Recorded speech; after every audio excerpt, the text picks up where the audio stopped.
Good morning, ladies and gentlemen, and welcome to WCPT, Chicago's Progressive Talk. The very talented Stephanie Miller and her mooks are taking a much-deserved vacation. So this morning we have a couple of fine gentlemen filling in for her right here on WCPT. All the way from Miami by way of Vermont, bringing you politics and the issues that matter to you, we have Wayne, I've Got Issues Besson. Right next to him, we have a man from Michigan, but current Northside resident, talking about the environment and what we're doing to this planet. Mike, go green or go home, Novak. Now let me introduce to you the Proud Progressives.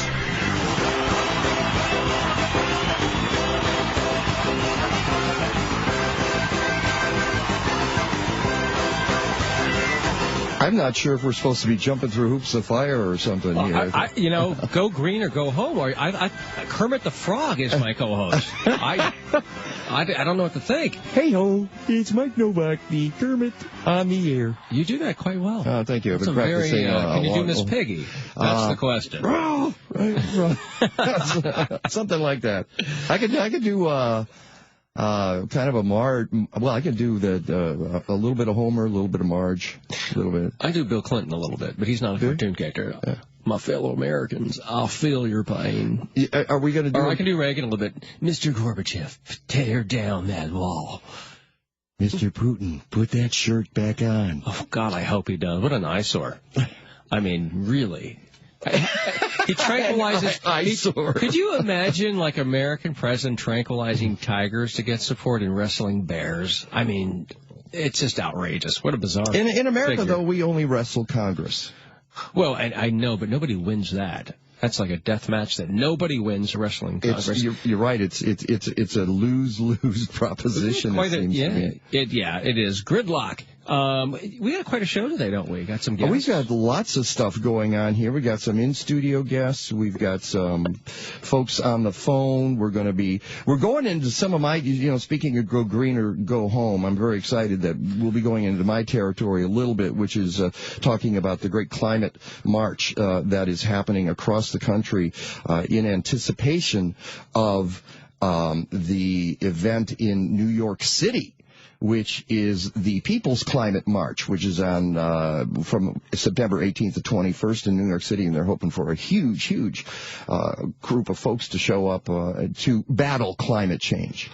Yeah, that's such an important issue, and because it's creeping up so slowly every single day, people don't take it seriously enough. Plus, there's this huge industry out there led by people like the Koch brothers with all these fake groups and scientists they bought off to confuse people, to make people think that climate change is a hoax, when in fact people need to wake up about this. Scientists are united, they're unanimous on this, and the only ones that aren't are ones who are pretty much similar to the scientists, quote, with quote marks, that the tobacco lobby used to hire to say that smoking was okay. It's very similar with those quack scientists that say that there's no climate change, there's no global warming. And I would hope that folks are beginning to understand that people are bought and sold to refute the idea that the climate on Earth may be changing. I would hope that folks are getting past that and they know that it's a real deal, and you can't sell your soul anymore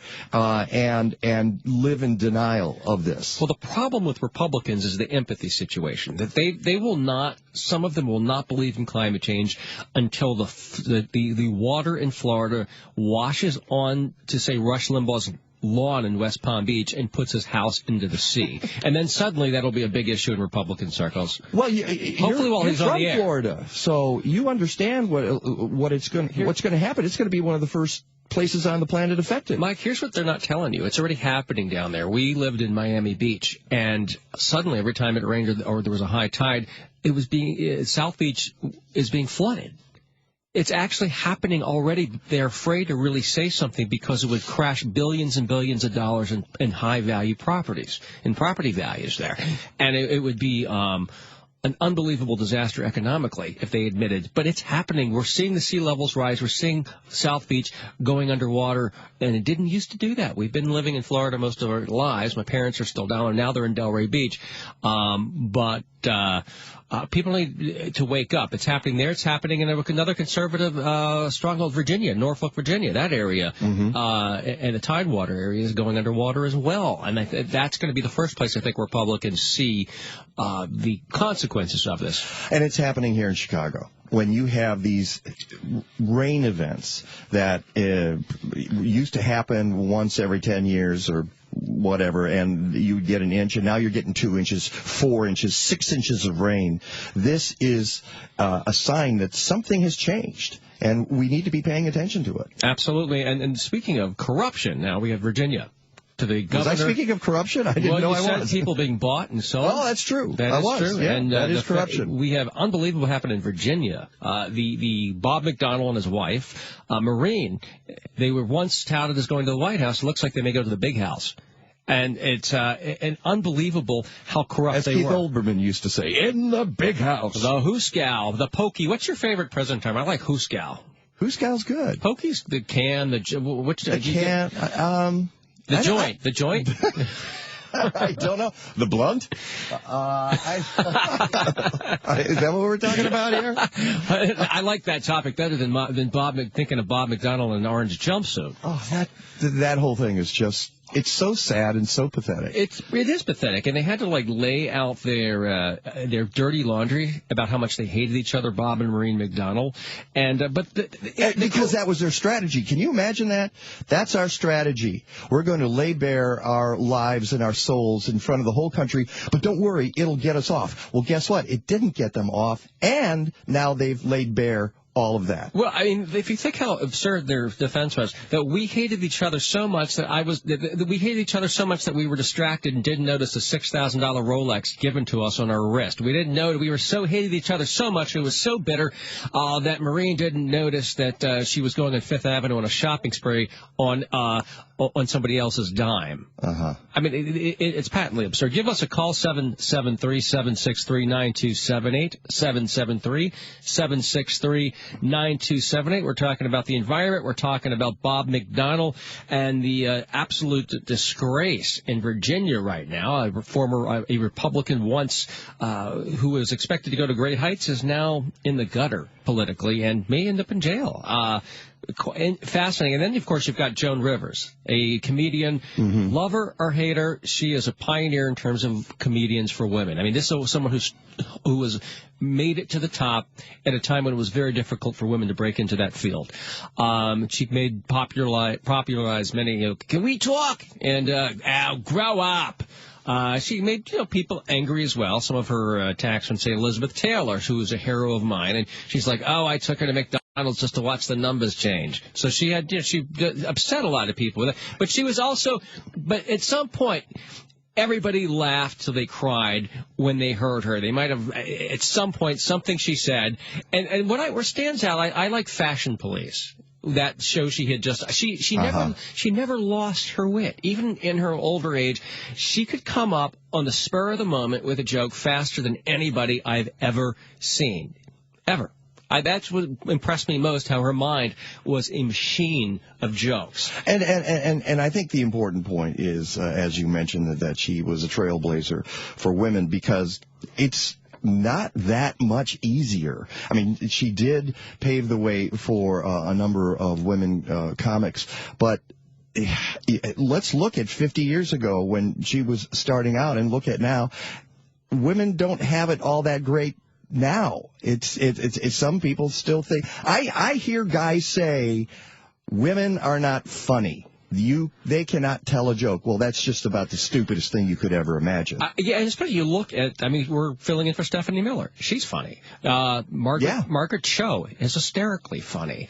There you can go on and on and on. It's interesting, people, how did she come up with her act, which was very self-effacing and brash?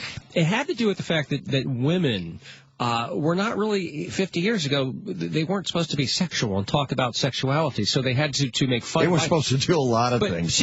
But she was able to break that down by making fun of herself. That's how the act evolved, because women back in that time couldn't be in charge of their own sexuality, so to speak. So she would say, "Oh, I'm so fat," even though she was skinny, and make fun of herself, and make fun of their marriage. And that's a way she was able to get away with it, and build her career. And of course, she had that fallout with Johnny Carson, which was very sad. I heard her retelling that tale yesterday on some radio show, and it was a little horrific. I mean, she called him. He was mean. He was mean. He hung up on her twice. She called him. She said, "Johnny, I'm going to another show." Click, and then she called him right back, and she said, "Johnny, you got to listen to me." Click. And that was it. That was the end of their relationship. It made me kind of sad, because Johnny Carson was as famous as you can get. He was as big as you could get. Everybody loved Johnny. And he didn't have to, it was a little bit petty of him. But quite petty. Yeah. Maybe, I don't know, maybe that's how some people at the top get there. Well, why do you think the Larry Sanders Show was so funny? That I love. You're gonna laugh at me for saying this. I've actually never seen that show. Oh my goodness! Well, and I'm mad I haven't seen it, because both, you're laughing, everybody's laughing. It must have been really good. I must have missed something. You did, but that was at a time when Johnny had just retired, and so the memories of him were strong, and Larry was just Jerry. Wait, what's Sanders? What's Larry Sanders? Yeah, Larry Sanders was just so spot on about the insecurities of these talk show hosts. Everything he did was he tried to be a nice guy. He could not overcome his pettiness. And that was what was so brilliant about the show. And you realize that probably a lot of these guys are like that. And when you hear the story about Johnny Carson, everybody loved Johnny Carson. On the other hand, he would cut you dead in a heartbeat if you crossed him. Yeah, he was cold-blooded, man. Yeah. Cold-hearted, but he sure was good at what he did. Who's your favorite contemporary? I think Bill Maher is terrific. He's great. He's progressive from most issues, and he's just like Joan Rivers. He was fast on his feet. I've seen him twice in concert. I like the show. Yeah, he's really, really good, and he articulates the issues. Well, it depends what you're talking about, because I have to admit I'm a Jon Stewart fan. Love Jon Stewart. Awesome. Give us a call. I'd like to know who's your favorite contemporary at 773-763-9278, 773-763-9278. And we should mention that you heard the introduction. I'm Mike Novak. He's Wayne Besson. Wayne hosts I've Got Issues Saturday from 4 to 6 p.m. I host the Mike Novak Show on Sunday mornings from 9 to 11. And we're just filling in for 3 days. This is the third day we're filling in for Stephanie Miller. Some of folks out there are saying, yay, they're done after today. And some folks are saying, hey, we've enjoyed listening to you. And we appreciate the folks who have written to us and called us. It's been a whirlwind is what it's been. It has. There was a study that just came out, by the way, that said if you get sleep deprivation, your brain shrinks. And you and I have, on the spur of the moment... The size of peas right now. Yes. We were just, suddenly our sleep pattern was wildly disrupted. Yet, and it's not as bad as Steph, because she's getting up at 4 or something to do the show on the left coast, and wow. So but that explains a lot if we speak gibberish today, because her brain has probably gone from regular size to the size of a peanut. If I had, I would afraid to get an X-ray of it right now. Well, we were talking about the weekend shows just a second ago. One of the staples, the mainstays of the weekend, is Mighty House on Saturday mornings. So you'll be able to tune in tomorrow from 8 a.m. to 11.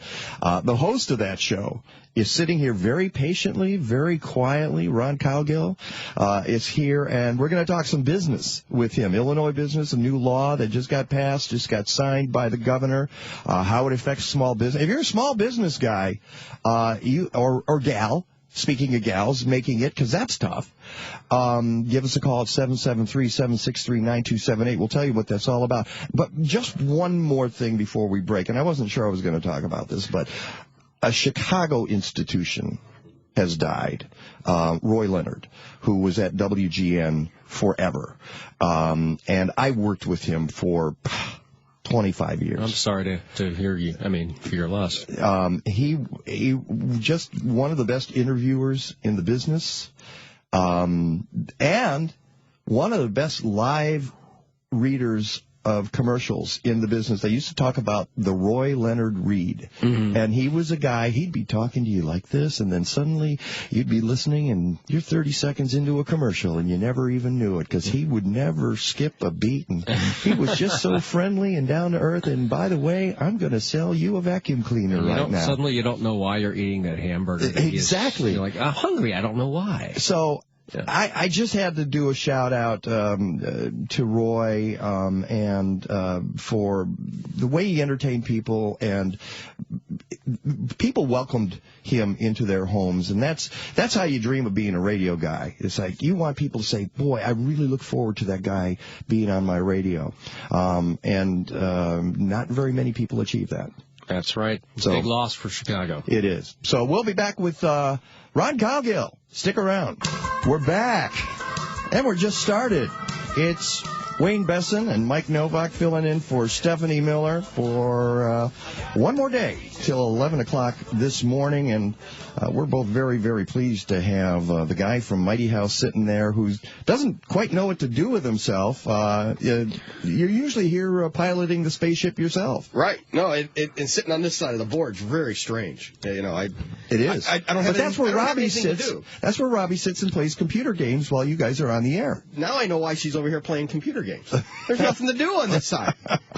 You playing a computer game on your phone? Well, actually, I was sending out the Twitter thing to the. I was tweeting the Twitter the picture of you guys sitting in here that we were going to be here. Yeah, we are now on Twitterville. I got a great bowling app on my phone. Oh yeah, are you serious? Yeah, my bowling average is better on the phone than it is in the lanes. Unfortunately, I have to tell you, I have studiously avoided any phone games. I just it's hard enough for me to tear myself away from it, let alone playing a stupid game. No offense. Stupid game. I agree. It's a totally stupid habit, and it's a total waste of time. I'm not going to deny that. But I'm addicted to it, and I can't help it. Mr. Cowgill, I imagine you'd never have time for anything like that. No, games, no, I don't I have solitaire on mine. I think that's about it. Yeah. Wait a second, I got to fix this mic stand. It's not.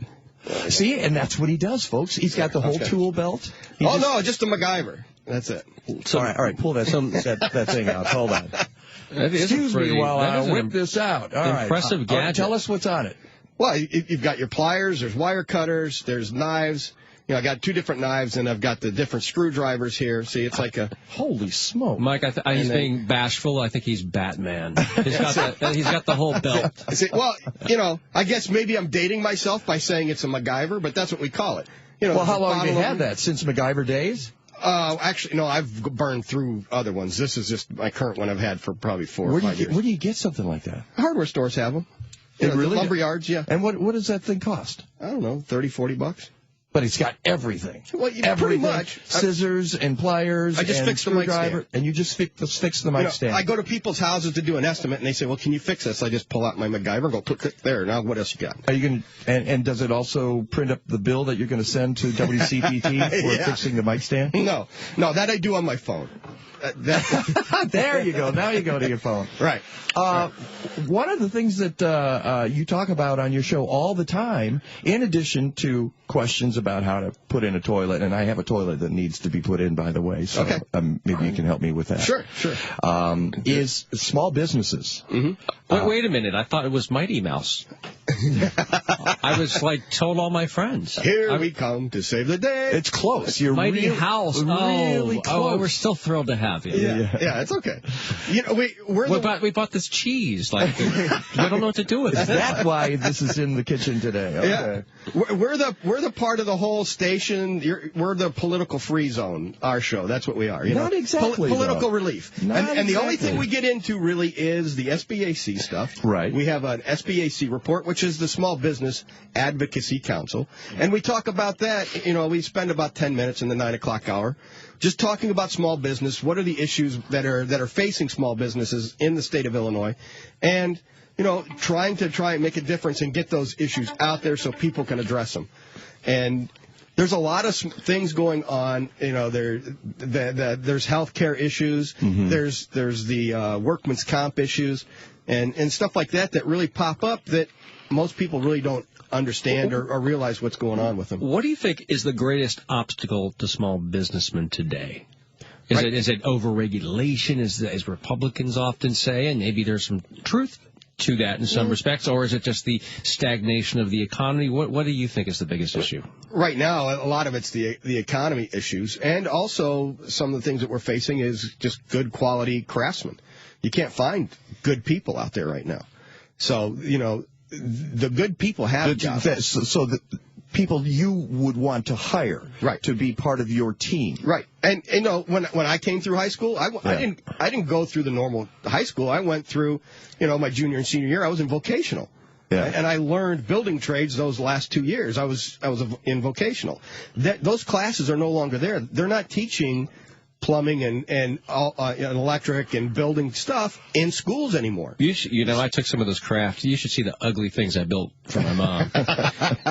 and the great thing about parents is they love everything. Right. And I made this one thing. It was supposed to be a seal. It was the ugliest. It looked like a piece of, I don't want to say, but and she's like, oh, thank you. This is beautiful. And it's still on the mantle. That's what moms do. It's still on the mantle. Yeah. It's this just deformed looking ceramic seal. But I admire anybody who can actually make it. And I'm the same way, because I didn't even take a shop class in high school, and I wish my dad had whooped me upside the head and said, take a shop class, because I would know something about that. Right. So, the average age of the people that work in our company is probably 50 years old.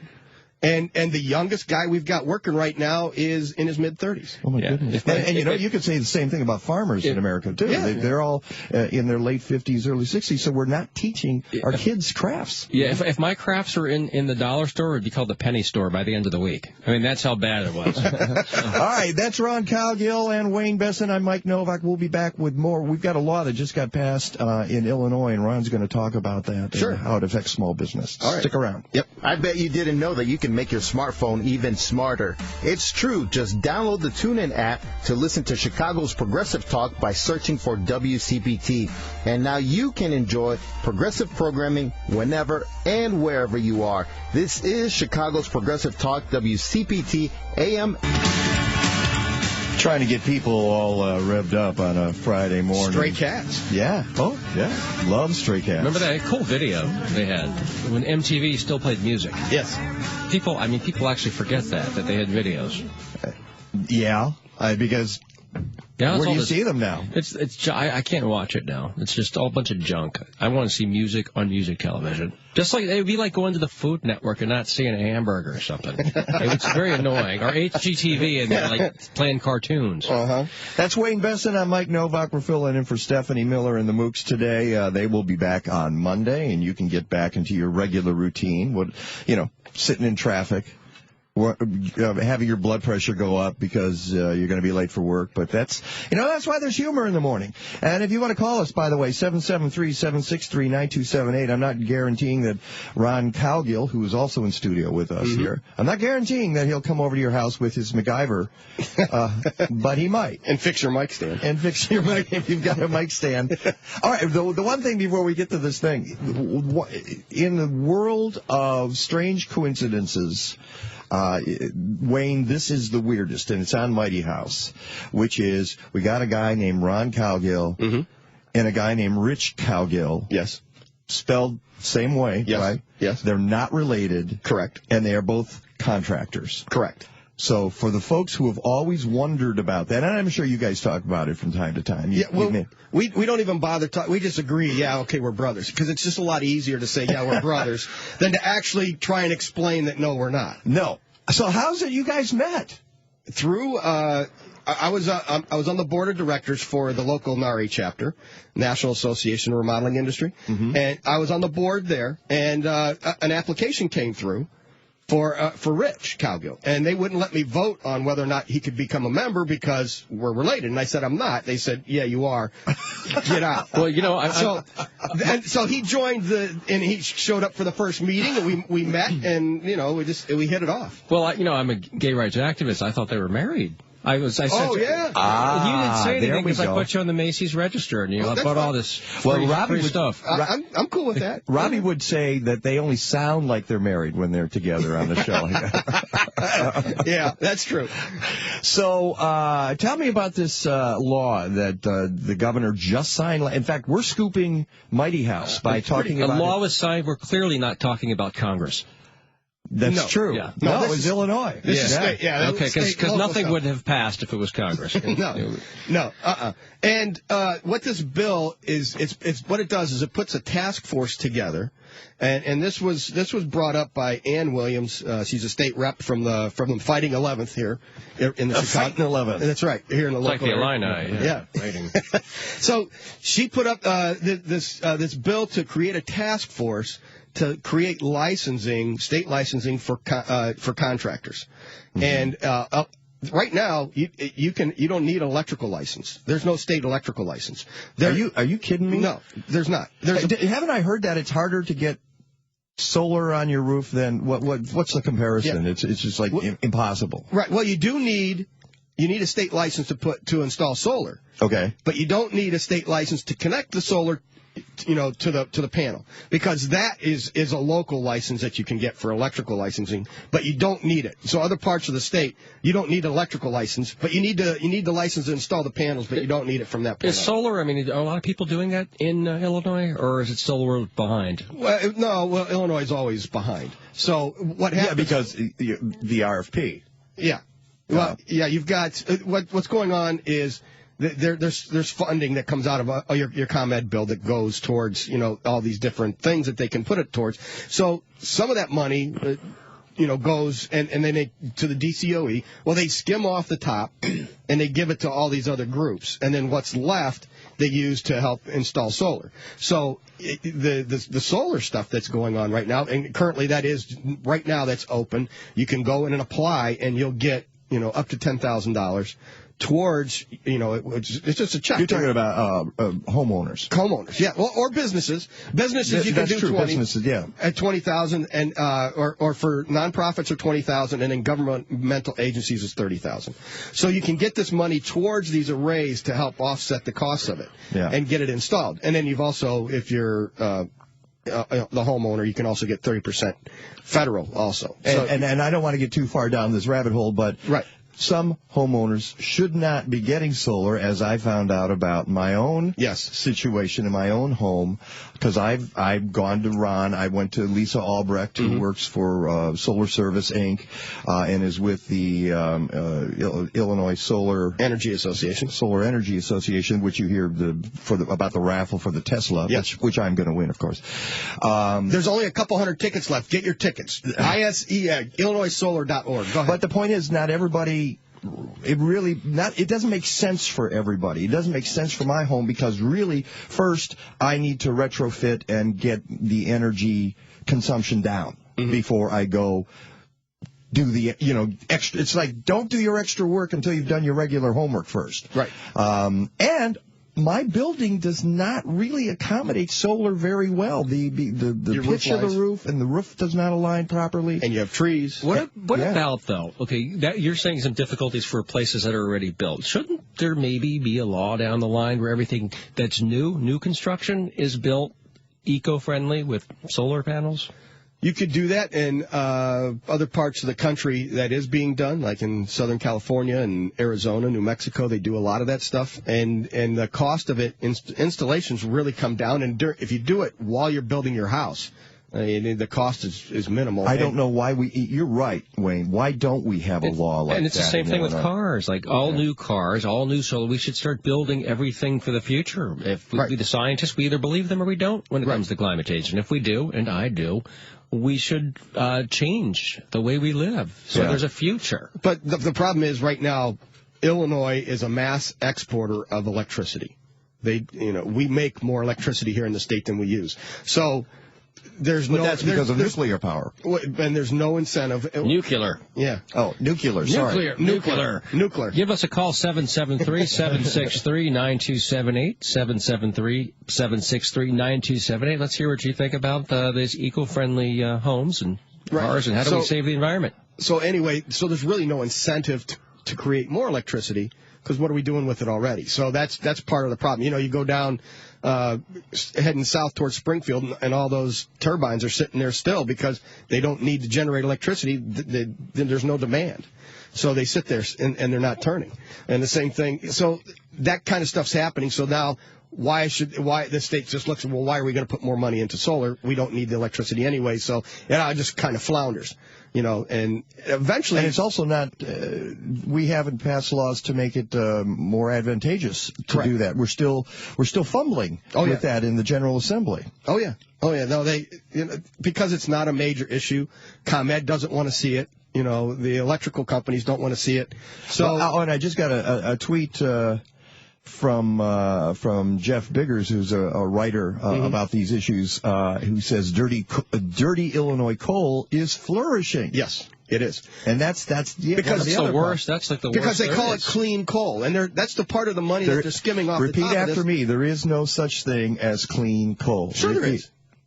Oh, yeah? What is it? They write about it all the time. Oh, don't I they? see what you mean, yeah. But if it's on the internet, it must be true. But seriously, there is a difference between the bad coal and the cleaner, even if it's still bad, right? If it's scrubbed and well, I mean, what is the difference? I guess I'm asking. A lot of it's the mercury that gets put into the air, and that's the mercury that goes out there is just incredible. Yeah, but you're talking about the scrubbers, and those are the things that the industry fights every single day already. And we wouldn't have to worry about scrubbers if we didn't burn as much coal. And it's time to move forward. If everybody just put 4 panels on their house, if their house was exposed, had a good sun angles, just put 4 panels on. And if you started spreading that across the 8 million homes that are in the Chicagoland area, it'd make a huge difference. I think. And you're talking about $5,000 a house. So what's the big deal? All right, so back to the bill, though. Okay, so now we got really far afield. Well, just a quick question, though. Yeah. Wouldn't that, you're talking about 5,000, all this retrofitting and all these different things, wouldn't that create a lot of jobs? Huge amount. I mean, it seems like a great industry for the future. Yes. And we have, in a point, we've got very places in this city that are very poor. We could train people to actually for jobs that don't exist right now. So it seems like a real job growth area. Oh, no, it is. But again, the state opened up the applications. They're taking applications right now to help funding on this. Well, we're getting calls like crazy all of a sudden. Now that they've opened this up, now we're getting the calls. The past year, we haven't had any calls at all for it because... For what in particular are you talking about? For solar. Okay. So now that they've opened up the funding for it, the phone's ringing off the hook. Okay, now they know that I can save up to 50% off on the installation of this. I'm going to go ahead and jump on it. So... The phones are ringing again because of it. As soon as the money's gone, the phones will stop. Because people want the subsidy with it. They want it.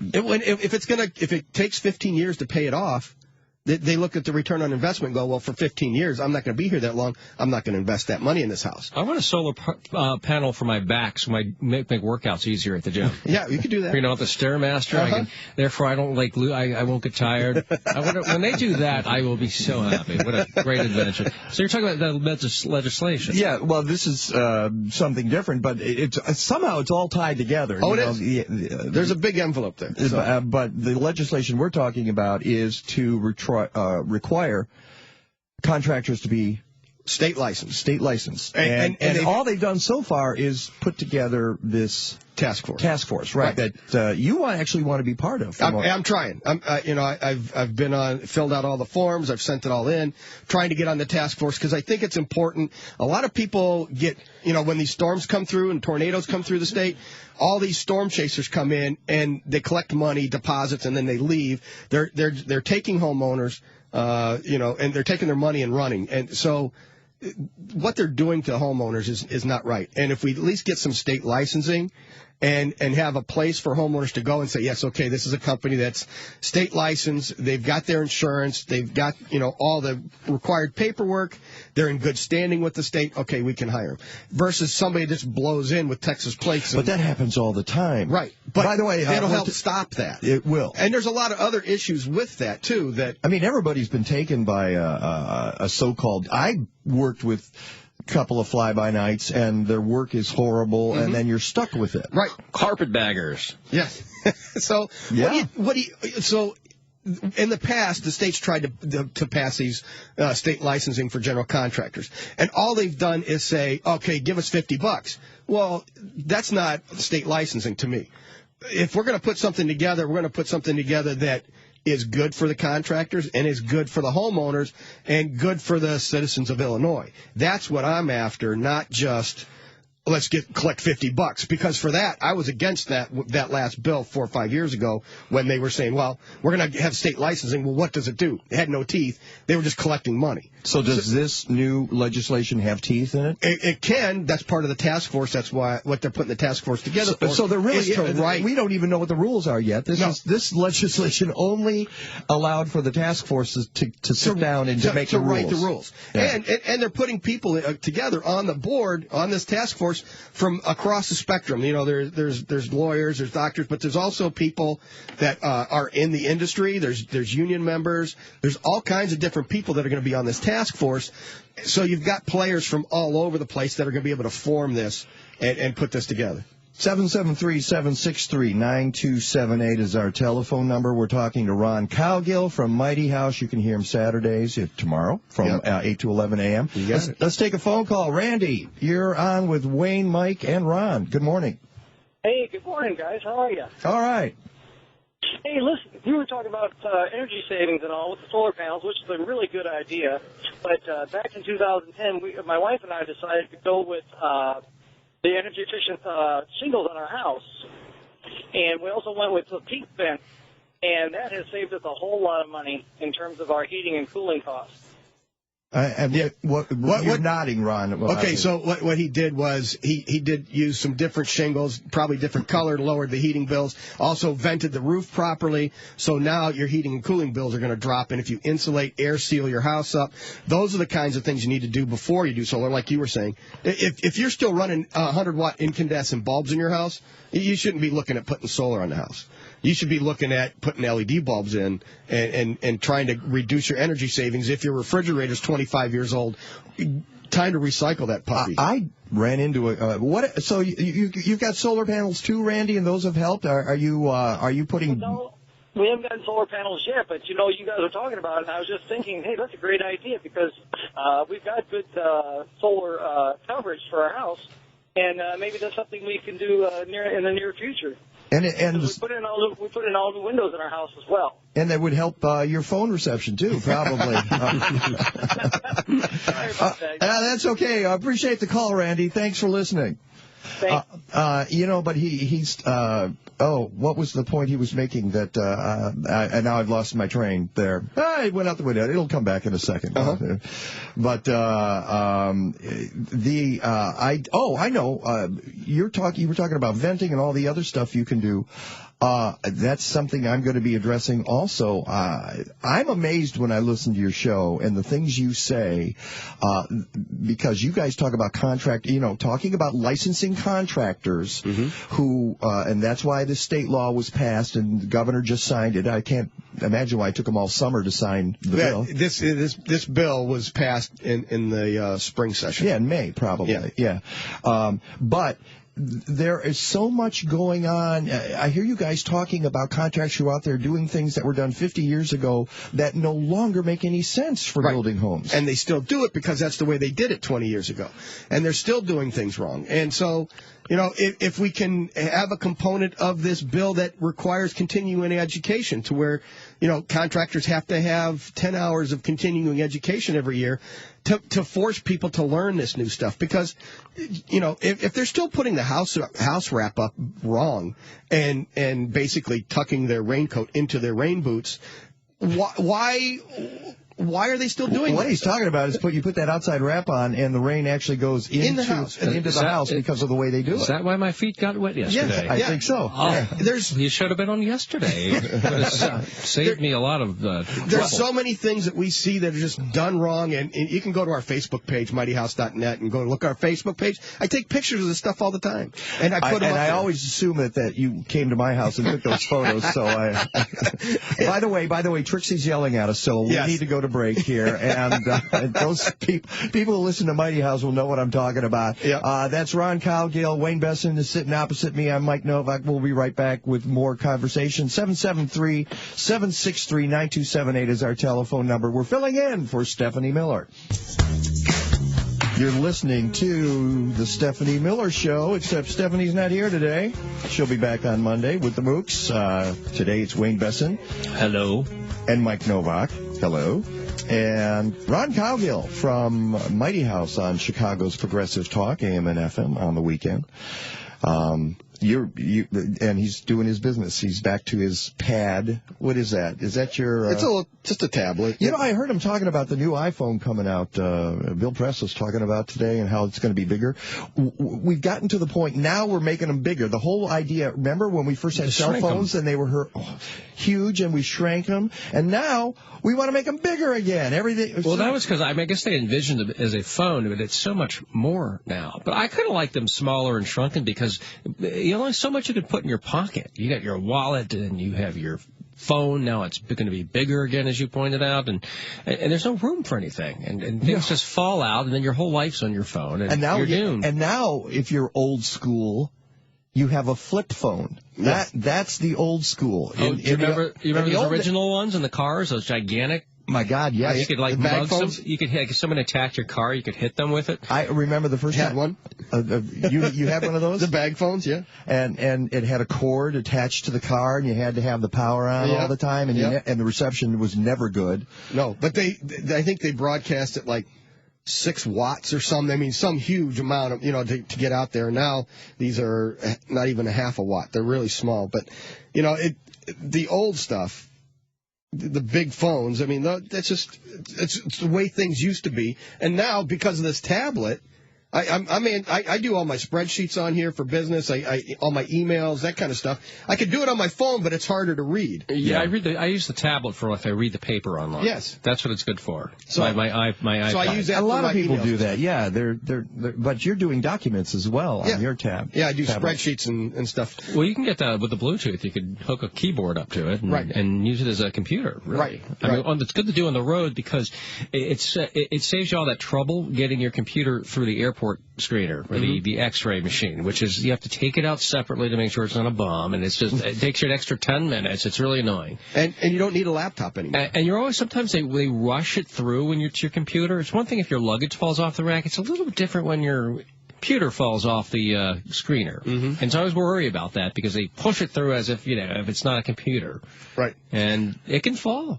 Well, we got 2 minutes left, so let's give you an opportunity to plug SBAC and NARI. Yes. Sometimes known as NARI. NARI. We say NARI. NARI. NARI. NARI-Chicago.org. If you're a contractor and or a homeowner, and, for contractors, if you're looking for a continuing education, you want to become more involved, you want to learn a lot of the stuff that we talk about every week, you can join NARI, start coming to the meetings, going to the training seminars that we have all the time. There's always something going on. You'll learn a lot there. The SBAC, Small Business Advocacy Council. That's SBACIL.org. If you're a small business, it doesn't matter what you're in, or even if you're they have artists in there that are trying to sell their art that are actually part members. I've been thinking of joining the SBAC. There's a lot of good information in there, and there's always something going on, so you can join that, and it's really inexpensive. Again, there's some good training. You want to learn something. There's nothing about getting out of school and you're done anymore. You're always going to classes. You're always going to be learning something. You're always going. You're scaring people. They thought they were through with homework and you're giving them homework. But a lot of businesses have that continuing education. The legal industry, the medical industry, real estate. Yeah. And we have it with NARI with our certifications. We have to continuing ed. Last plug. For solar, if you want to know what's going on anywhere in the country, you want to know what's going on and what incentives are out there, DSIREUSA.org. Punch that in, punch in your town. It'll pull up all the information. Sounds like Aretha Franklin. RESPECT. Give me that one more time. Yeah. DS. Sing it like Aretha. DSIRE. IRE. USA. .org. Okay. You just click on your state, punch it, drill down right to your town. It'll tell you all the incentives you've got going in your neighborhood, in your state. You are a font of knowledge, dude. I appreciate it. I just don't understand. I walk in, you guys are doing all this show prep, you're studying. We don't walk in, we just walk in and sit down Mighty and House, tomorrow, 8 to 11 a.m. on Chicago's Progressive Talk. Thanks, Ron Coggio. Thanks. I got to thank, I think that's Matt Cummings' work there, who operations manager at WCPT, who's put together these they're really wild and wacky intros here for Wayne and me. I'm Mike Novak. That's Wayne Besson. We're filling in for Stephanie Miller, as you can hear, and we're here today till 11 a.m. And you're always welcome to call in 773-763-9278. Yeah, just to say hi, but obviously we love it when you engage with us in whatever conversation we're having. And in this hour, as I mentioned earlier, it was great having Ron Cowgill in the studio in the 8 o'clock hour, and here at 9 o'clock. Another person that I have worked with on environmental issues, and I'm going to say it the way Bill Curtis says, environmental. You have to say the N. Environmental issues. And that is Jordan Parker. Hi, Jordan. Hi. And this is the title. It's a long title, so everybody just relax, have a sip of coffee as I tell you that she is the Illinois-Indiana State Coordinator for the Great March for Climate Action. Well done. Thank you.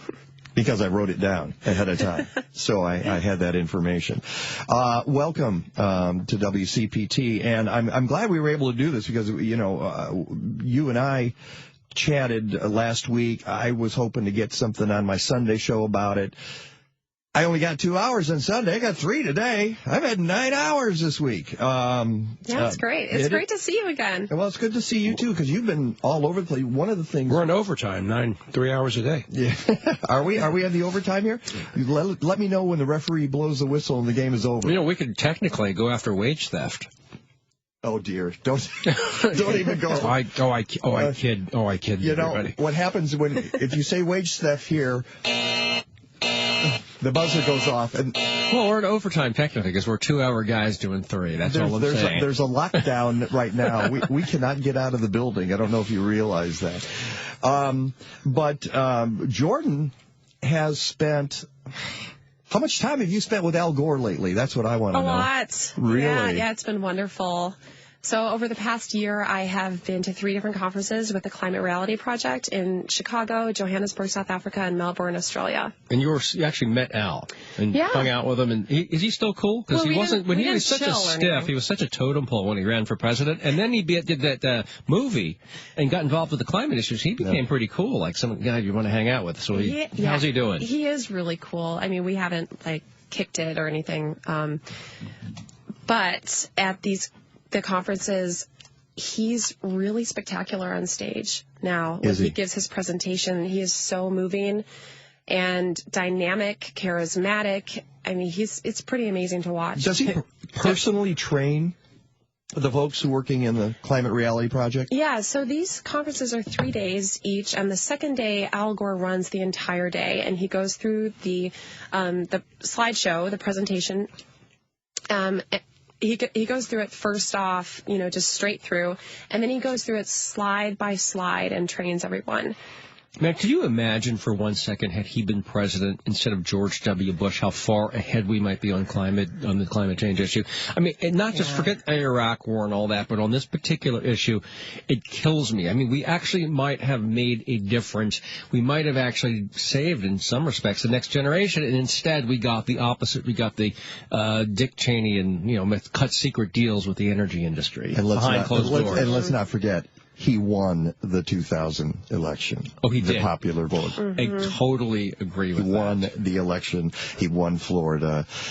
Let's not even go down that road now. But, it gave him a chance to reinvent himself. as the guy who was getting the word out about climate change, and that might not have happened. It seems to me when if he had been president, because as you can tell from what's going on with Barack Obama, it splits your focus in so many different directions. You've got the Middle East, you've got Russia, you've got domestic, and it makes me wonder also whether he would have had the same roadblocks in Congress He probably would have. I think the difference, though, it was such a high priority for Al Gore that he would have used the bully pulpit on this particular issue to at least raise a lot of awareness and maybe ram through a couple of key priorities at least. Yeah. All right. So what we have here now, though, this is what's going on here with the Great March for Climate Action. That is actually not part of Climate Reality Project, right? It's not part of 350.org. Well, I would say it's cross-pollinating. Yeah. So it's, it's not something that is run by the Climate Reality Project, but they're absolutely supporting us. But it's in it. Yeah, as are various organizations.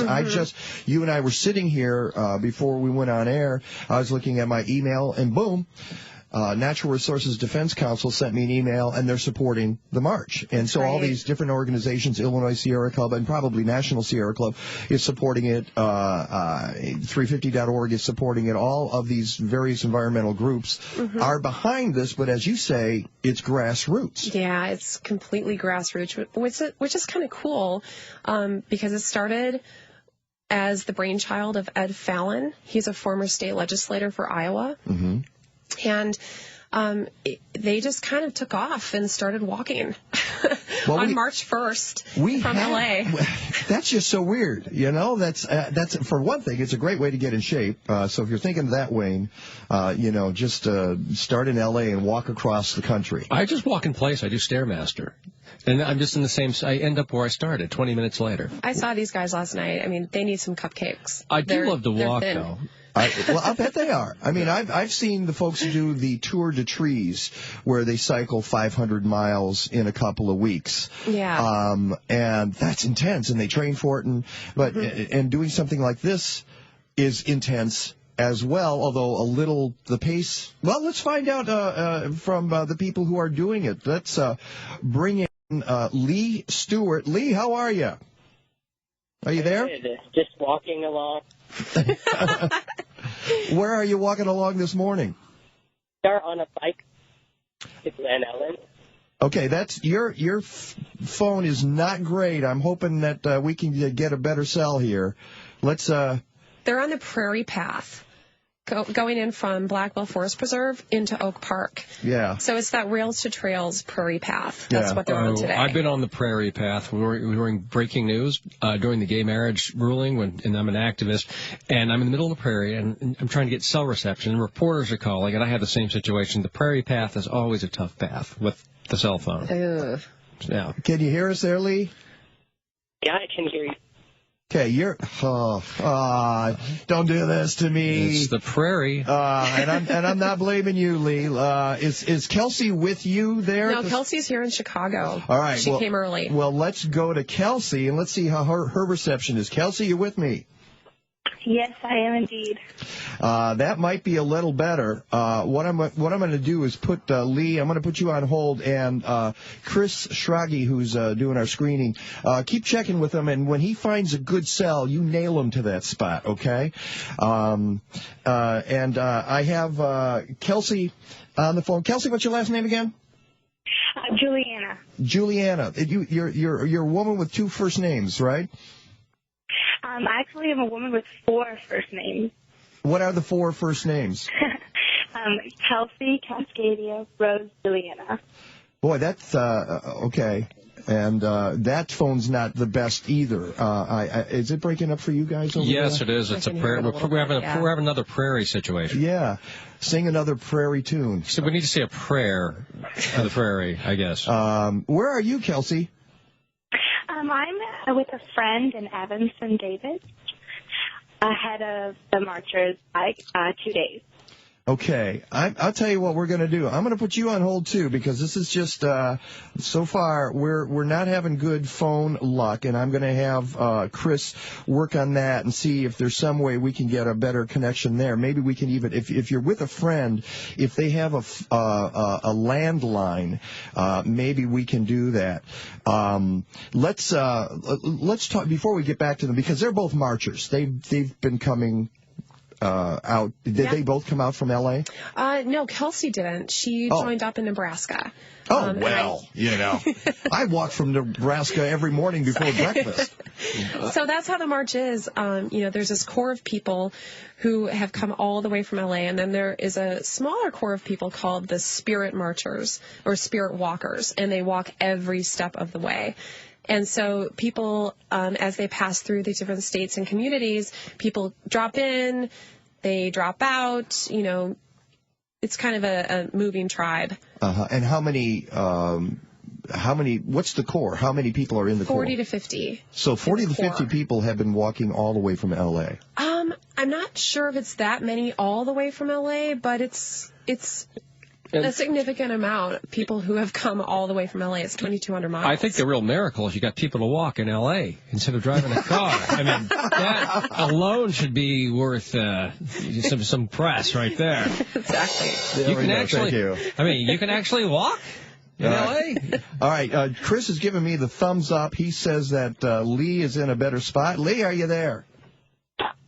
Yes, I'm here. How is it working now? Chris is beating his head, going, So he's in a better spot, kind of like Bob McDonald's in a better spot. I don't know about that. This is live radio, folks. This is how it works. Chris, get Kelsey, see if they got a landline there. Well, because Kelsey's staying with a friend, and if they can get a landline, that's just so much better. Why'd you have Kelsey Grammer? That name, I like the name. Kelsey Juliana. Kramer. And I know we got Tom Shepard. He'll be he's on the phone. We'll get to him in a second. I want to see how much we can get out of this with you, Lee, because have you come all the way from L.A.? Yes, I've been every step from L.A. Have you done anything like this before? Well, last year, at the end of July, I did a week-long walk from Camp David to the White House. It was called the Walk for Our Grandchildren. People from all across the U.S. walking to tell politicians that we need to keep. This is Lee. This is not working. We're going to have to keep trying this. Well, it was a good concept anyway. You did public radio yesterday, and you saved the good. You had the good lines yesterday. I bet you could hear. Did you put on your public radio voice? Did anybody tell him to stay away from the prairie? That's what I love that when I do public radio, you have to put on the public radio, like from National Public Radio in Washington. This is Wayne Besser. Did you put your own public radio voice? Yeah, I lowered the range a little bit. Yes. Talked a little bit like this. Everything's contemplative. You study every single word. All right. Now, Chris, are you saying the thumbs up with Kelsey? Oh, hold on there. Go for it. Yeah, Kelsey's ready to go. She's a little better. And I'll tell you the problem with Lee. Lee he was on speakerphone for a while. So that was cutting him in and out. So I he is using a cell phone. It's 2014. It's hard to get great reception, but that was his issue. So, but Kelsey is ready for you. All right. Well, did you? Okay. All right. Let's go. Let's do that. Hang on. And this is rougher than I intended it to be, but let's go back to Kelsey. Kelsey, are you with me? Yes, I am. Okay. It's a little better. So, you started in Nebraska with this. Yes, I'm 18 and just graduated high school, so I had to wait till after my graduation. Wow. And I understand we're scooping Bill Moyers, that you're going to be on Bill Moyers' program. Yes, I am. Part of why I'm in Chicago early is to kind of get ready for that. I was scheduled to be interviewed the 17th of this month. And was rescheduled for the 10th. The 10th of September, so we were able to scoop Bill. All right, hang on a second. I'm going to get back to you, and we need to take a short break. We are talking to the folks from the Great March for Climate Action, but we've got an event coming up couple in Chicago. Tom Shepard from the Southeast Environmental Task Force is hanging on too, because that's tomorrow, or rather Monday. But tomorrow is at Daley Plaza. Yeah, tomorrow's the big rally. The big rally, and then I will be part of. Suppose the Koch brothers haven't tried. You know how they tried these fake organizations? I'm surprised they didn't throw their own called, like, the goal is coal or something, and that would be the walk. And we invited the Heartland Institute. They don't take, like, gigantic SUVs and Humvees and, the goal is coal. Wait, you invited the Heartland Institute? And I did personally. No response. No heart. They have no heart. Big surprise. A lot of land, no heart. All right. That is Jordan Parker with the Great March for Climate Action. We got a couple of folks. We're still working on the phone issue, but we'll get it done. I've got issues, and so does the phone. And so, yes, Wayne Besson and Mike Novak will be right back.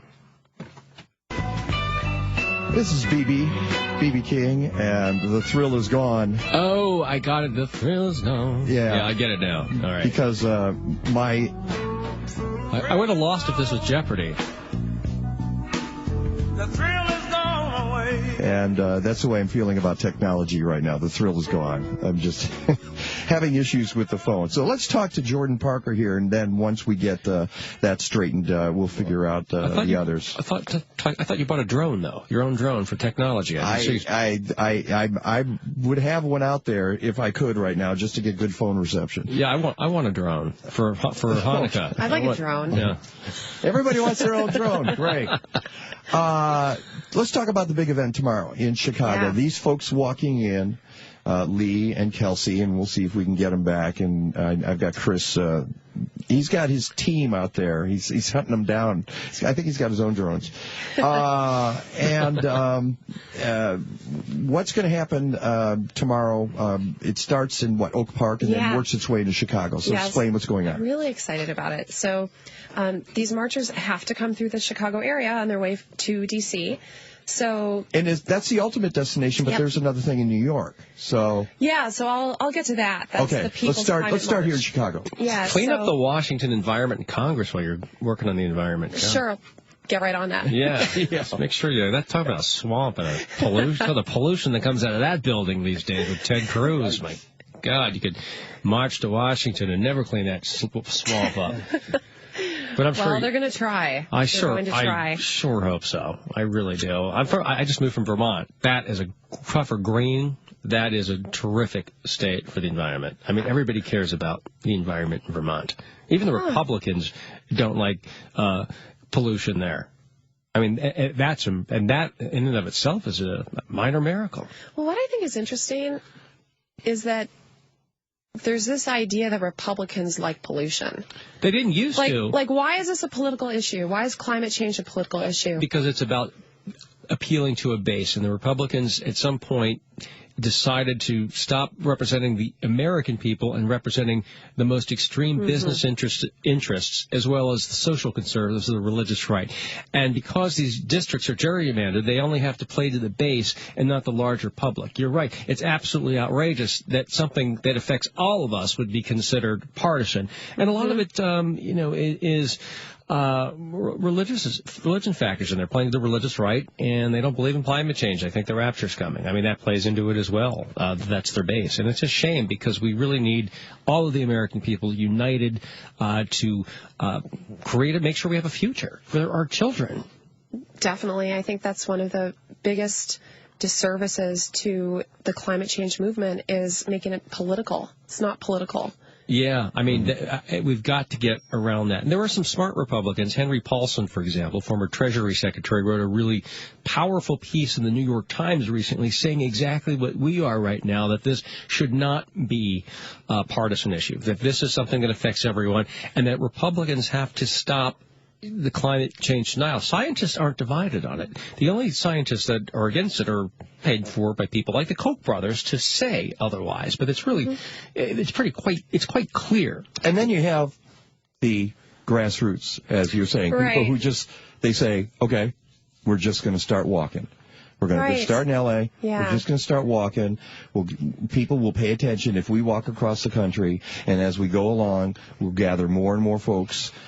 Chicago is one of the big stops along the way, isn't it? Yeah. So they're walking into Oak Park as we speak.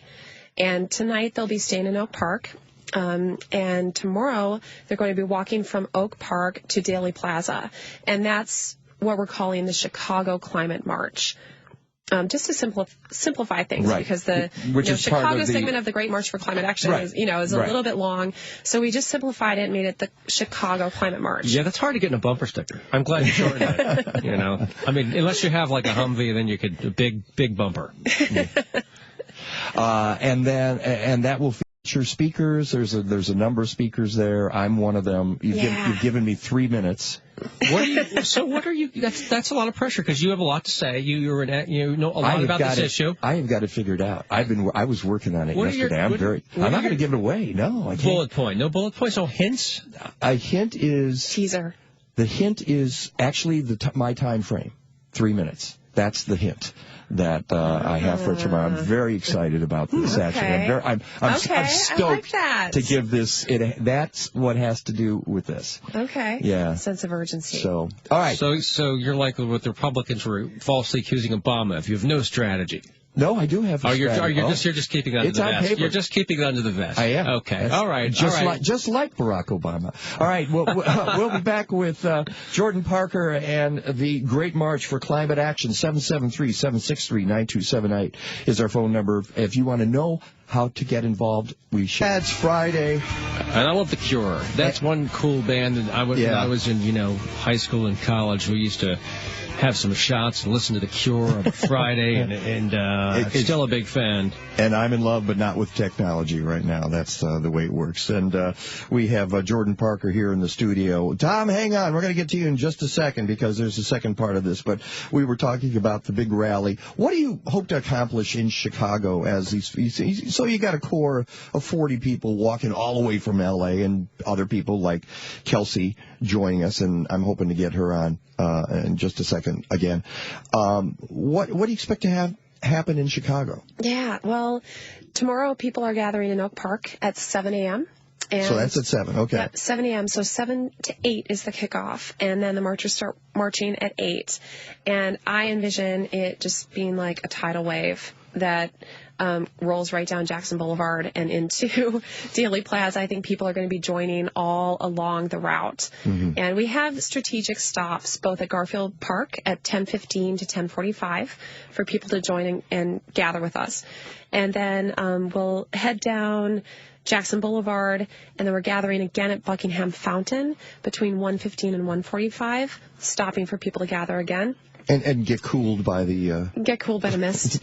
Right. And then we're walking the mile through Millennium Park and into Daly Plaza, and we're going to have 1,000 people at Daly Plaza. I hope you have more. 10,000 would be great. Yeah. In fact, if I don't get 10,000, I won't speak. It's interesting. If the human eye can, it's hard to tell once you hit about 10,000 if it's 10,000 or 50. I've been to these marches where when people there's 1 million here and. Yeah. People are like, no, there's not. There's 500,000. There's a big argument over it. And the human eye, can only see so many people. So it's really actually hard to count numbers of people. I just say, well, it's a good turnout or not a good turnout. But I hope people get out there. This is such a great cause. It's so critically important. And it's such a really strong progressive community in Chicago. We need to get out there. Our friends listeners at WCPT. Well, I think that the folks listening to this show right now who listen to this radio station need to know about this. This is why I wanted you on the program today, because here's a chance for us to do something local that's really, really important. And I think the folks who listen to this station know how important this issue is. And it's about time that folks rose up and said, okay, we need to address it. We really, because what's happening is then you move forward. You're going to D.C. The march is going to D.C. We're going to stop on the southeast side, and I'll get to Tom in a second about that. And then it goes there. But then on the 21st, it's in New York City, and that's in advance of the UN meeting, where they're going to release, obviously, the latest version of the climate report. So in the next 2 which weeks, has been leaked and says that things are dire. are not good. They're not. They're not. Look, come on. Let's face it. We're not paying attention. We're not doing what we should do. We're not doing our jobs. We're not stewards of the planet. We're lousy stewards of the planet. Okay, and I said that. Listen to this. I found this. Actually, a friend of mine who listens to my Sunday show sent me this article from The Guardian. There was a book that came out in 1972 called Limits to Growth. Here's the headline. Limits to Growth was right. New research shows we're nearing collapse. And it shows these charts that were predicted, and these people were vilified who wrote this book. Folks said, "Oh, you people, you're so naive." Yeah, why protect this planet? We could just live on Neptune. I'm sure it's a great climate in freezing Neptune, or we can go to Saturn. I'm sure it's going to be very hospitable once we destroy this planet. Yeah, and they wrote this book, and they were called idiots and silly, and this was not going to happen. And now they're showing that these things are indeed starting to happen. Let me find this. It says, here we are. Sorry. I'm trying to scroll here, and it's not scrolling for me. Here we go. According to the book, to feed this is in The Guardian, to feed the continued growth in industrial output, there must be ever-increasing use of resources, but resources become more expensive to obtain as they are used up. As more and more capital goes towards resource extraction, industrial output per capita starts to fall. In the book, they put that at 2015. So we're right on the cusp of that. As pollution mounts and industrial input into agriculture fails, food production per capita falls. Health and education services are cut back. Think Ebola. Think education in our own country. And that combines to bring about a rise in the death rate from about 2020. Global population begins to fall from about 2030. By about 500 million people per decade. Living conditions fall to levels similar to the early 1900s. The book Limits to Growth concluded in 1972. This is 1972. If the present growth trends in world population, industrialization, pollution, food production, and resource depletion continue unchanged, the limits to growth on this planet will be reached somewhere within the next 100 years. The most probable result will be a rather sudden and uncontrollable decline in both population and industrial capacity. Well, we're seeing in China already what it looks like with unchecked pollution. It's in places like Beijing, it's impossible to breathe. People have to walk around with masks like they're Michael Jackson, the little surgical masks. You guys are just being alarmists. Come on, it's not a big deal. Then why are you marching? This is what I know. This is for what the exercise. And skeptics say they call us alarmists. Yes. So why are you being so alarmed about this? It's okay. Well, I just read we'll figure it out. Somebody will come up. That's right. Some magic a magic bullet, and we'll solve the climate crisis. It's not a big deal. This is what some of them are actually saying. I was reading the Wall Street Journal yesterday. Why, don't ask. But I was reading it, and there was some crackpot was saying that we shouldn't do anything about climate change. The answer is just to understand the climate's going to get warm and how we should live with it. Let's just adapt. That's what this was about. I mean, again, consider the source, the Wall Street Journal. And try to adapt when you're having floods wiping out your crops, and you can't grow things that you used to be able to grow because the climate has changed so much that it's not possible. So now you have to have that whole learning curve. We're looking at the displacement of entire countries. Bangladesh, for example, you mentioned Florida earlier. Florida, but at least the country of Florida. The country of Florida, the country of Miami. That's right. Sometimes, but at least in Florida, you'd be able to move inland. Bangladesh, you're gone. I mean, imagine a highly populated country like that having to displace and uproot an entire country of millions upon millions of people. Where are they going to go? Who's going to feed them? Where are these refugee camps going to be set up? And which country is going to take them in? We're looking at, this is the way wars are going to be started over these resources and because of climate change. Over water, who's going to take millions of refugees in these countries that are going to be completely wiped out. It's going to be a cataclysmic event like nothing we have ever seen outside of perhaps world wars. The Years of Living Dangerously, which has been showing on Showtime, did a map of drought in the Middle East. Want to know where it is? Where the most severe drought is? Syria. I thought it was Yemen. It's Syria? It's Syria. And it's displacing people. And what do you know? There's a civil war going on in Syria. You see that there's a pattern here. As these things happen, these countries are destabilized. Well, in fact, New York Times columnist Tom Friedman echoed what you said. He said in Syria, because of the climate issues, a lot of these people who had grown up in rural communities all moved to cities. And of course, there wasn't enough employment. And so that fomented a lot of young people, who didn't have anything to do, which created a lot of unrest, which helped lead to this. So Friedman said this. And he also said, if you look at the problems in Yemen, that it's the same situation over there and why it's very violent. So we're already seeing the upheaval caused by climate change. Look at California, the drought there. And I read recently that the chances of this becoming a 50-year drought have just gone up to 80%. Or something like that. It's in that ballpark. And then we start to care because it affects us.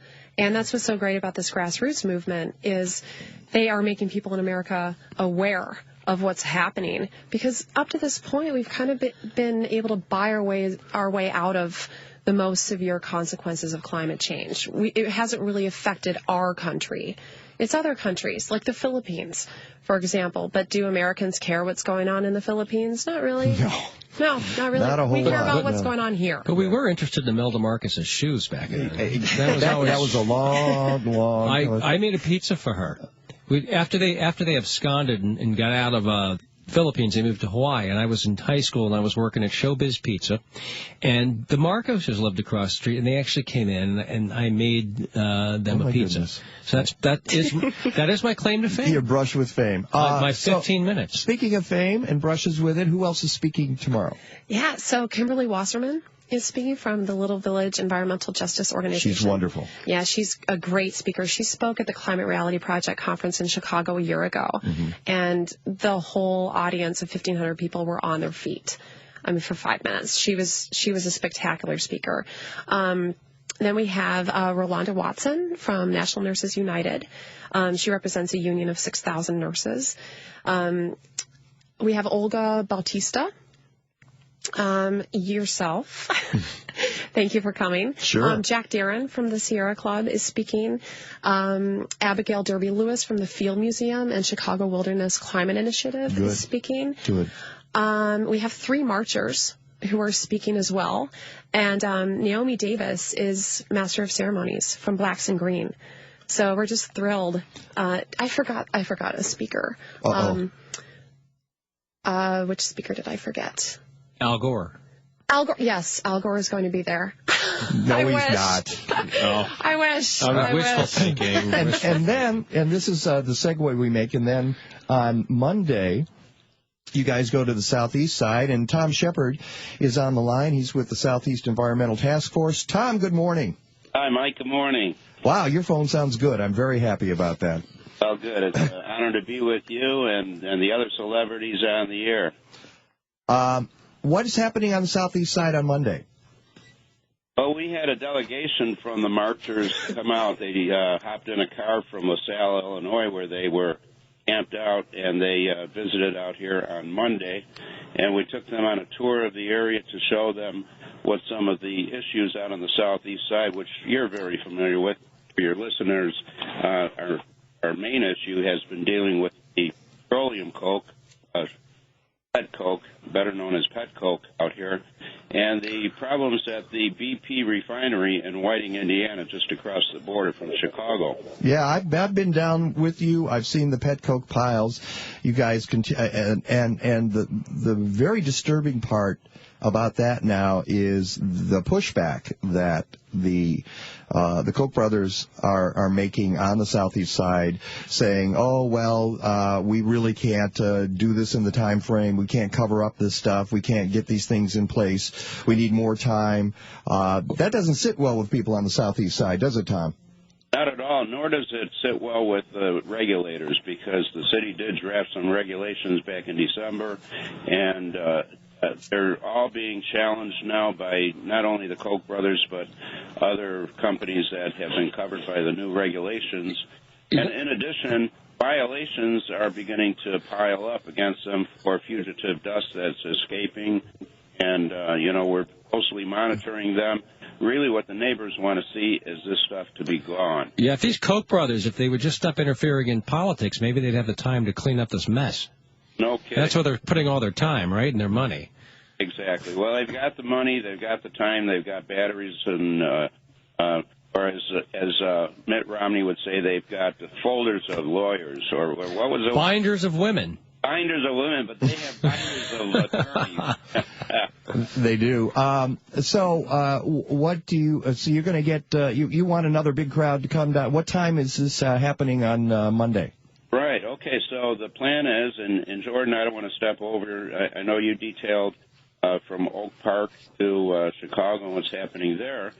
Following that, the march is going to come down on Monday to the southeast side. And, Mike, I'm sworn to secrecy on part of it, and some of it is still under development, but I can say that they are going to converge at the 106th Street and the Burnham Greenway, which is about Avenue D, which is roughly a half-mile west of the Indiana border. And from that point, it's about a stone's throw from the BP refinery and a stone's throw in the other direction to the Calumet River, where the Koch brothers have their KCBX facilities and the now shuttered Beamster Board facility that was cited by the city and forced to close down because of violations there. So the idea is to get these people there and show them part of what we're dealing with, and certainly what the citizens on the southeast side of Chicago deal with every day. Exactly right. And as Jordan pointed out a little earlier in your show there, that Olga Batista, one of our organizers from the southeast side, from the Citizens to Stop Pet Coke on the southeast side, and the Southeast Environmental Task Force and others are going to be meeting up with them, and we invite anybody to come down. It's going to occur at 5 o'clock, 5 p.m., after they march from wherever they're going to be up in the city, and then they're going to spend the night here before proceeding into Indiana and points east. And that's a really good point, that you guys are meeting at 5 p.m. So that folks who have day jobs can come out and be part of this rally, 5 p.m. Bike path between 106th Street between Avenue C and D, if folks are interested in seeing that on Monday. I just discovered something, Tom. The phone isn't our problem. Okay. I can, because real quickly, I just want to correct you. I think it's between D and E. Oh, D and E. Okay. Donald and Edward. Yeah. Okay. As I said, it's right off of Indianapolis Boulevard, a few blocks west of there, and the state line, west of the state line. Okay. Thanks, Tom. I really appreciate it, and thanks for all your good work, always. Great, and I really hope this has an impact. It's a very important issue here and across the country. The tar sands, the pipelines, and the refineries, and all the mess that comes along with it. Yeah, it's all interconnected, and we have to take a good hard look at it. This is about that resource extraction that I read about in that article from The Guardian in that book that was written in 1972, which predicted all of this happening and is coming to pass, because trying to get the tar sands out requires a lot more energy. It's a lot iffier proposition. We've probably passed peak oil. and this is what we're left with. Tom, I just want to let people know that they can go to Southeast Environmental Task Force. Give me your various connections on Facebook, Twitter, and I don't think you're on Twitter, but Facebook and your blog. Right. Southeast Environmental. You had to ask me that, didn't you? I need to look at it. SE Task Force. .blogspot.com. Right. And also, that's Peggy, isn't and on it? Facebook. It's on Facebook as well. Yeah, go to Southeast Environmental Task Force on Facebook. Tom, great talking to you. Take care now. Thanks, Tom. All right, we need to do this, and when we come back, we'll just wrap up and let folks know. Yeah, we'll talk about New York, too, really quick. New York. We can add New York to the end of the thing. It's the Stephanie Miller Show. Mike Novak here with Wayne Besson. We'll be right back. Sing it, John Lennon. When the night has come. I love the way he does that. It's just so stark. Mike Novak here, filling in for Stephanie Miller with Wayne Besson. We're wrapping up here with Jordan Parker, who is the Illinois-Indiana, we'll get this out all in completely, Illinois-Indiana State Coordinator for the Great March for Climate Action. So, again, want to let everybody know they can start in Oak Park tomorrow. They can join. That starts at 7 o'clock. They can join anywhere along the route. Figure Jackson, get on your bike, walk, come and join us, or just go downtown to Daily Plaza for about a 2 p.m. 2 p.m. is the call time for everyone. Yeah, you never know what's 2:30 going to happen. is when the speakers are going to go on. And then off to New York, and the big rally will be on the 20th. That's really what everybody's gearing towards. Yeah, so I'm sure a lot of your listeners know about the People's Climate March in New York City. So in the next 2 weeks, we are going to have the longest climate march and the largest climate march convene. Mm-hmm. So this is the longest climate march right now that's coming through Chicago. And they are all taking a bus to New York City for the 21st, the People's Climate March. After they get to D.C. Is that the idea? No, they're actually going to be departing from eastern Indiana. A little town called Angola, which is where they're going to be on September 18th. Got it. They're going to be in Angola, Indiana, and they're taking a chartered bus to New York. They're going to be part of the largest climate march in history. About 15,000 people have RSVP'd on Facebook so far. And that's right before the UN Climate Summit. So it looks like the New York gathering is destined to be very large. It's going to be huge, huge. And then the longest climate march, so the Great March for Climate Action, is going to come back to Indiana and get back on the road and go into D.C. by November 1st. And you can get more information about Chicago at climatemarch.org/Chicago. climatemarch.org/Chicago. And you can get more information about the People's Climate March in New York City at climatemarch.org/NYC. And you will not want to miss it, because this is just too important of an issue to fade into the background. This should be front and center. Now, all those frivolous issues we talk about and look at every day that dominate, but this is something that really affects everybody and has a direct effect on our future. Yeah. Well said. So there you have it. I'm looking forward to tomorrow. I'm really excited. But you never gave us a hint of what you're going to say. It's like a Christmas present sitting there with wrapping, and I don't know what's in it. Like I said. We're just going to have to show up and I don't like surprises. I'm too antsy for surprises. I have 3 minutes, and my talk has something to do with that time frame. So all the folks who are listening right now want to show up. If you want to guess, that's fine, too. 773-763-9278. Jordan Parker, thank you. We never even got to talk about plastic bags, but we'll do. Yeah, I know. Take care. Everyone needs to know they just need to bring their own bag. Bring your own bag. That's all we're going to say about that. All right, take another here. And sounds like I Love Lucy, kind of, or some of those 50s, like Big Band, 40s or 50s. You have those sitcoms from then. And I keep thinking something's going to happen here, something important. Yep, we've got at the bottom of the hour, we've got Mike Rogers, the managing editor of Raw Story. We're going to be talking about the midterm elections across this country. They're coming up. It should be very exciting. We're also going to talk about with Mike some of the major gay marriage rulings. But give us a call, 773-763-9278, 773-763-9278. We just had a terrific discussion on the environment. We're going to move to some local politics. At the moment, Rahm Emanuel made a big move. He used an 11% pay raise over 5 years and a retroactive pay he gave to the police. This is a big deal because his relationship with organized labor for the last 4 years has been very challenged, to say the least. And this was he's saying, trying to say this is a victory right now. Karen Lewis said, I don't think so. She basically called Rahm Emanuel an opportunist. She said, quote, he's done 3 years worth of damage, and now in 6 months, as he's struggling for his political life, he's trying to make amends. That's what the Chicago Teachers Union president Karen Lewis said in a potential candidate to run against Rahm Emanuel. And she said, quote, I know what their rank and file will do. And she's talking about the police. They won't vote for him. They don't like him. The police have said they're demoralized. Will this give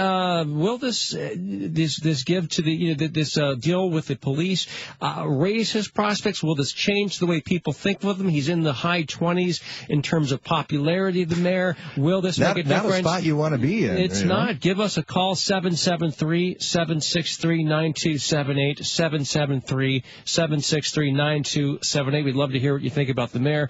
Will this what he did with the police union, with this work, with the retroactive pay? It's going to be a tough race, and I think that Karen Lewis actually has a chance here because of his low popularity rating, although he's got a pretty big piggy bank to fight back. Yeah, but she is the one person that polls have shown right now. I mean, when we had Dick Kay on the show yesterday, one of the things we didn't get to was why Tony Preckwinkle wasn't running, and there was it's a lot more complicated than folks know. But she was the one who was supposed to be the person who could defeat Rahm, and then she decided she was going to stay with the Cook County Board. But Karen Lewis, she's a fighter, and she's really tapped in to the opposition spirit, I guess you would have to say. And in this case, if Rahm's going to make, I haven't looked over all the details of this pay raise with the police, but it makes sense for him to make peace with the police force. It really does. I mean, the question is, are they going to see it as a cynical effort, or will they get behind him and say, let bygones be bygones? Let's just say that. Let's put it this way. Will they say, let bygones be bygones, or will they just tell him bye-bye? That is the question. Let's hear what you think about the mayor's race. 773-763-9278, 773-763-9278. Another interesting topic we really haven't gotten to this week, due to all these incredible issues from ISIS to NATO to the environment. We really haven't even talked about the celebrities who were hacked, had their photos hacked, and these nude photos that were posted for stars like Jennifer Lawrence and Kate Upton. As well as others out there. People, it drives me crazy when people say something ridiculous like, they're stars, therefore it's okay if we post their pictures. Just because somebody becomes an actor or an actress doesn't mean that we have a right to know every part of them and look at their nude body and post these pictures everywhere and take away their privacy and hound them and follow them around like the TMZ crowd. I think even famous people deserve some even famous people. Everybody deserves privacy. Everybody does. I mean, look what happened to poor Princess Diana when they were chasing her through the tunnel like that. They killed her, basically. It did kill her, and I think that people think that just because the abuse is online, that it's okay. Just because it's almost as if no harm, no foul. It's just simply the internet. No. What people did with these hackers, what they did to these stars was wrong. It was immoral. They should be punished to the fullest extent of the law. When you say wrong, I read something just the other day that put another spin on it, which is it's illegal to do that. There's a couple of things at work. You know, the people who posted it have done this illegally. This is an illegal activity. And then the other thing that was written in the story that I truly believe in is, if you click on this, you know, you can say, well, I didn't post it. I'm innocent. No, you're not. You're not innocent. You're complicit. When you click on it, now you are enabling these people, because they know they have their metrics. They see how many people are searching for this. So if you click on it, you're part of the problem. Yeah, it goes to the discussion we had one day this week about the same thing with people watching these beheadings over and over again. It's this voyeurism on the internet, and people saying, "Oh, it's not me. I'm not responsible." But you know what? People who consume this trash are kind of encouraging it. A great. One of the actresses from Final Destination 3, Mary Elizabeth Winstead, had a great reply. She said, quote, "To those of you looking at photos I took with my husband years ago in the privacy of our own home, hope you feel great about yourselves." I thought that was a great reaction. But there's another, I guess, secondary issue right here. America's got to get over nudity, period. I mean, it shouldn't be that. We're so immature. Yeah. What, are we surprised that a woman has breasts or a man has a member? It's like, oh my God, it's like we're a bunch of children still. Get over it. It's so big deal. We have nude beaches. I mean, just grow up, America. As Joan Rivers would say, grow up. The late Joan Rivers, and we give I wish I had the audio of her saying that we could just pop in. Yeah, I need to get some for my show tomorrow. I think you should play it. You obviously really respected her. She made me laugh my behind off sometimes. The things she said were so outrageous. And sometimes they're, a little over the top and mean, but other times, but nobody can make me laugh as hard when she hit the nail on the head, when she actually said something that no one else would say. Yeah. And so she was, her genius was, you'd feel bad even as you were laughing hysterically and crying. It was a little guilt because, like, some of the things she said. But she was just naturally, one of these people who was naturally funny. That didn't work. She worked her butt off, but she just had that skill. And she didn't, speaking of that, she didn't get involved in comedy, I believe, until she was in her late 30s or early 40s. She was married and did the whole stay-at-home thing. And she would hang out with her friends, and she was so uproariously funny that they said, you should try stand-up. So she just entertained her friends. Can you imagine? I'm sure they didn't stay friends long when they heard what she said about them. I'm sure that she probably had a revolving friends. Joan called me fat. What? I'm sure she made him very angry. Give us a call, 773-763-9278. We'd love to hear what you have to say, 773-763-9278. And we're talking about the internet issues with these hackers, and now we've had a situation as well with Home Depot. First, we were victimized around the holidays with Target, with these hackers breaking in, getting our information. And now we've got a situation with Home Depot. Everybody goes to Home Depot pretty much. I mean, and all of a sudden, if you can't trust Target, if you can't trust Home Depot, who can you trust? Are we all at risk for identity theft? And I've had it happen to me before.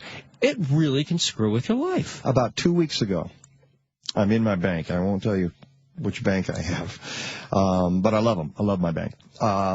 Because they're a local bank, and that's the other thing. I mean, those folks who are with the big banks, I can't even imagine doing that anymore. Why you would do that? Because service is so much better with a smaller bank, and you get to know the people there. So in the same way, I walk in there, they know who I am, and one of the folks who works at the bank comes up to me and says, "Michael, do you happen to have your debit card with you?" I said, yeah. We need to take it. I said, why? And they said, well, apparently it was compromised at the Jewel. I used it at the Jewel supermarket, and recently there was news about that happening. You're talking about Home Depot and the same kind of problem. I don't know if it's exactly the same problem, but the card was compromised. And she said, we've got to give you a new one. And I've read that these magnetic strips are what makes them vulnerable. That they have to get rid of those magnetic strips and just put a computer chip in there. Yeah, and the technology does need to change because obviously it's too easy. And it needs to change fast because this directly attacks the very core of the economy itself these days, a new economy. We do our shopping online now. We also, we're a very consumer-oriented economy. And if people don't have, if consumers stop having confidence that their information is going to be protected, this could really, lead to some serious economic consequences. Yeah. And so, as you say, this needs to change very soon. And what happened with me, it was funny because I said, how many of your customers got compromised in the same way? She said, about 4 or 5. And I went, good, I'm one of the lucky ones, one of the 4 or 5 people from this particular bank that happened to have their car. But I've got my new one, and so I moved on, so I assume everything's fine at the moment. But it doesn't help the folks who went to Target and had that happen, and went to Home Depot and had that happen. And that's me. When I moved to Chicago on Thanksgiving Day, we went to Target to get some items, and right around that time, closer to Christmas, and it was very nerve-wracking. And I've had a few credit cards where the company had to just cancel because of situations like that. We've got to do a much better job on cybersecurity. We shouldn't have to worry about that. They should get their act together and get that right. They're certainly in a hurry to collect our money. Before they collect it, they should protect it. Yeah, maybe when these things were developed, the folks in the industry just didn't have a sense of how many people would be out there trying to get this information and how successful they could be with it. I suppose when these things were developed, because I'm not a computer guy. I don't know code. I can't do that stuff. But maybe it was state of the art. Well, it certainly obviously is not state of the art. And as you said, the magnetic strip, that's old technology. Yeah, it really is. We in America, we should be ahead of the curve. Instead, so many times we find that other countries are ahead of us. And every time that happens, it just burns me because that's how we became a leader, by being ahead, by being cutting edge. And now, instead of leading a lot, we're following. And I think that's one thing progressives are trying to make sure we stay ahead and make sure we look to the future. This is a subject for your show. Actually, I have had the guys on from OpenGov Hack Night on my show on Sunday. And mainly because they were dealing with environmental issues. But the idea is they take these are computer nerds, if you will, but smart folks who take information that's open and available to the public, and they create apps for it. And it allows other people to have that information. And I think it's a real, and the word hack in there is not used in a pejorative way. It's used in a positive way, which is we can take this information and we can create something that you can use yourself. I see that Brian wants to talk about Alderman Fioretti. I think we should get to that.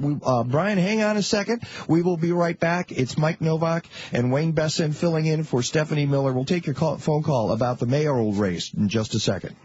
No rain today. That's a good thing. It was a different story yesterday morning when Wayne and I were coming into the radio ranch here. See, we missed the worst of it, though. Like, it surrounded us. It could have been a lot worse. I was looking at that radar, and I was like, oh, my God, I better get to the station. And we got a little bit, they were predicting serious lightning and tornadoes, maybe, and I don't think that materialized, thankfully. I don't think it did. Let's go to the phones. Brian, you're on with Wayne and Mike. Good morning. Good morning, guys. How are you? I'm fine. I'm Miss Stephanie, but you're doing a good job.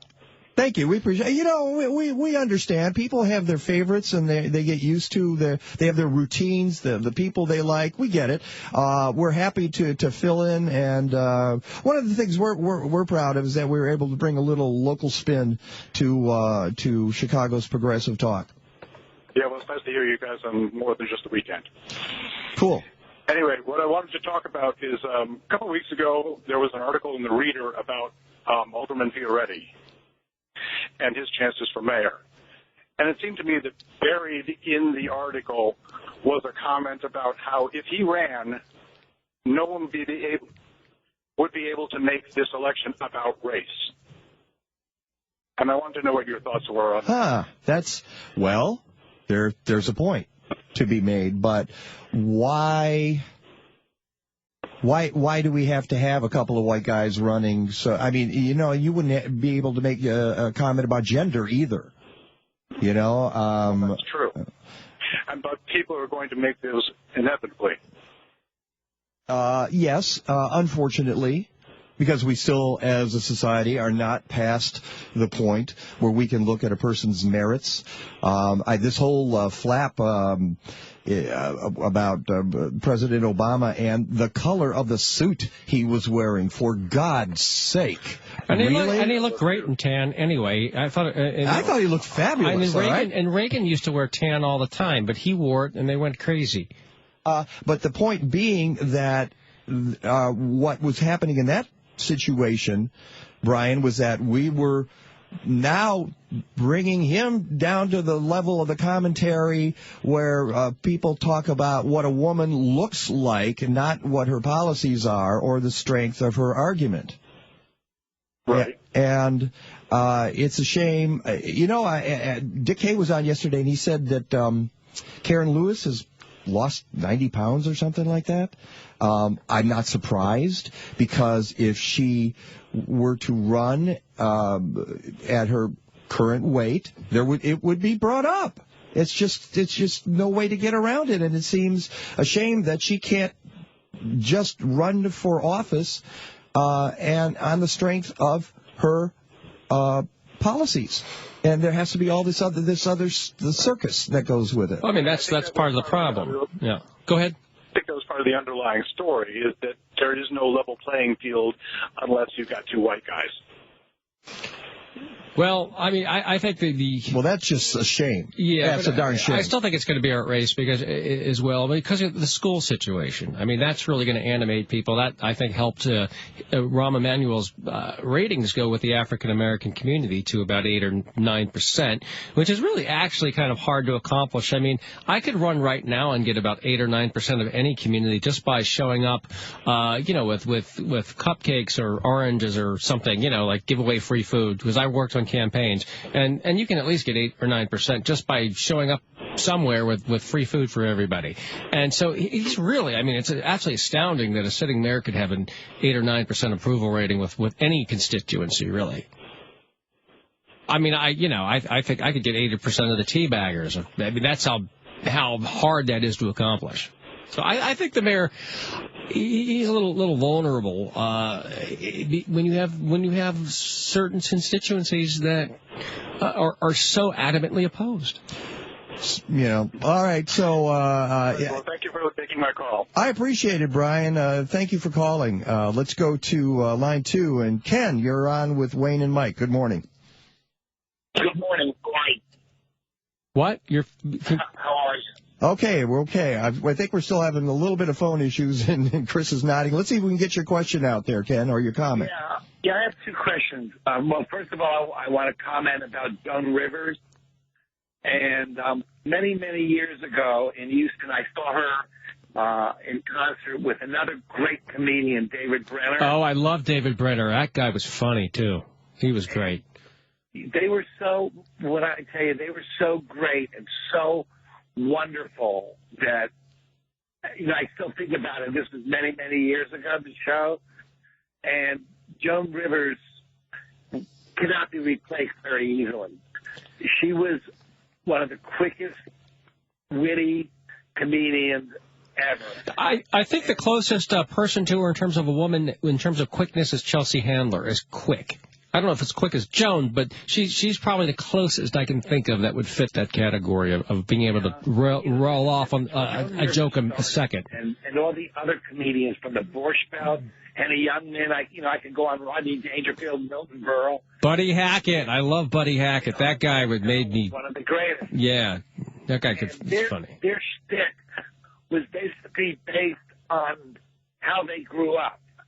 And there was no such thing basically as 4-letter words. I mean, they were just funny. The comedians today basically rely on 4-letter words. And I don't think they're nearly as funny as the old comedians. So I would agree. I mean, anybody can. It's okay. I think you can use these curse words to accent something to make it funny, but I don't think you should over rely on it because it takes away from the actual content. It depends. It depends. I can tell you that some of the guys, and it's mostly guys who curse up a storm. Sometimes it just makes me laugh. I mean, just sort of the overkill of that kind of word is sometimes just funny. But it can get old too if there's nothing else. If there's no other there. I don't mind it as long as there's an underlying joke other than the fact they're just saying a lot of four-letter words. Because I enjoy it too, but not in excess. Anything can be overdone, and I'd like to see more comedians get some deeper material in terms of just a little more layering to their jokes. And Ken, you wanted to talk about identity theft as well? Yeah, a few times I've had my identity theft, and what happened is when I went to the bank, a debit card. I put the debit card, to get my ATM to get the money out, and what happened was actually twice Russian thieves that actually put some type of a mechanism and stole not just mine, but hundreds and hundreds of people's identity theft. And each one was for $500, which thank God the bank's covered. So I've had that happen a few times. But let me tell you what's happening. When we travel to Europe, what we find out is that when you go to pay your bill at a restaurant and you give them your credit card, they actually have a mechanism right there, and they swipe the credit card in front of you and give it back to you. So it's never taking your credit card in the back. And I don't see that in the United States. And it seems like as progressive as we are in some ways, we are really behind in trying to combat identity theft. Thank you, Ken. I appreciate good hearing from you. Yeah, that's great. Great comment. All right, we're going to have Mike Rogers on, I hope. We'll check the phones and get back to him on Chicago's Progressive Talk. It's Wayne and Mike filling in for Stephanie Miller. We're here, Wayne. The Stones, the coolest band around. That's a hot band. Yeah. And you and I will wrap it up in the next half hour. I want to thank everybody who's listening. And I want to thank you. It's been a lot of fun this week. It's we thrown into the morning show, and it was like a shotgun marriage or something. It was, and we just got in here and drank some coffee and lots of coffee, and talked about some great issues, and I think informed and entertained some people. Trying to do our best. In fact, and the calls have been great. I got to tell you. We haven't had any knuckleheads here, and I like that. And so let's continue with the good calls. Let's go to Mary. You're on with Wayne and Mike. Good morning. Good morning. I'm getting back to your topic of the credit card. Oh, okay. We were recently in Europe, and when we got to Denmark, nobody would take our credit card there because it didn't have the chip. So people need to be aware, and there were other places in Scandinavia where it was a little problem to use the magnetic strip credit card. All right, so the question I would ask about that, who's responsible for updating the technology? Is it the bank? Is it your bank? Is it a Visa and MasterCard, in American Express? I mean, they know, obviously, that if you go to Scandinavia, as you did, the card isn't going to be red unless it's got the code on it. Why are we still behind? Where is the responsibility here? That's a good question. I think next time I go to the bank, I'll ask. So how can they call back and tell us? So, Mary, did you go to Copenhagen? Pardon? Were you in Copenhagen? Yes, we were. I went there once. What an amazingly fun city. What a cool place. We had until we started to pay our hotel bill. Yeah, it's a little. Our card. Yeah, they had to probably work off the debt, didn't you? You had to make some herring and scale some fish. Luckily, I knew where an ATM machine was that did take our card, so I ran out and got some money from there. So there was a way to get the cash, but as you say, it could get tricky if our technology is behind Europe's. Yeah. Well, the limit on your ATM machine, too, if our hotel bill had been much larger, we wouldn't have been able to pay it. Mm-hmm. Wow. Well, they'd put you to work washing dishes and sweeping the floors. Yeah. Making beds there.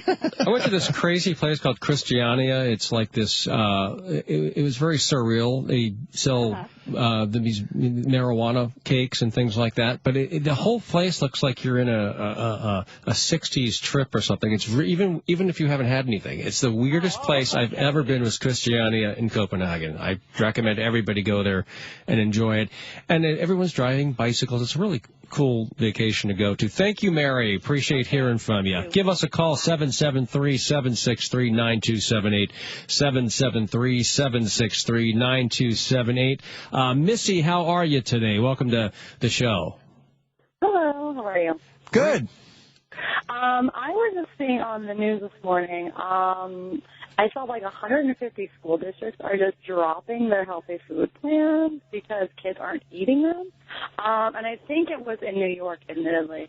But I was wondering if anyone knew about if there's danger of that happening in Chicago, if we could do some sort of family education. I imagine us, kind of giving the families some of these items that the kids aren't eating, because the issue is they're not exposed to it at home. So that's why they're not eating these things. So I guess I'm kind of scared for us now. Well, I find it disturbing too. I mean, there are the people who would say the kids should eat what they want to eat. You can't force them to eat healthy. I think that's a little crazy because if well, it's crazy, and for a number of reasons. I told this story recently on my own show on Sunday, which is we had last year we had in the community garden I work in, we had a potluck, and a lot of people made dishes from the stuff that was grown and picked in the garden. We had healthy kale foods. We had quinoa. We had, zucchini bread, and we had all this stuff. And there was a group of kids who brought a big bag of Cheetos, and that's what they ate.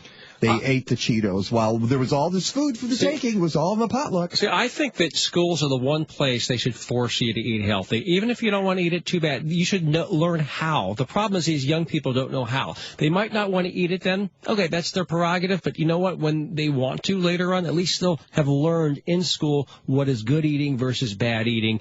Isn't school about learning? Yes. And that's one of the things that should be taught.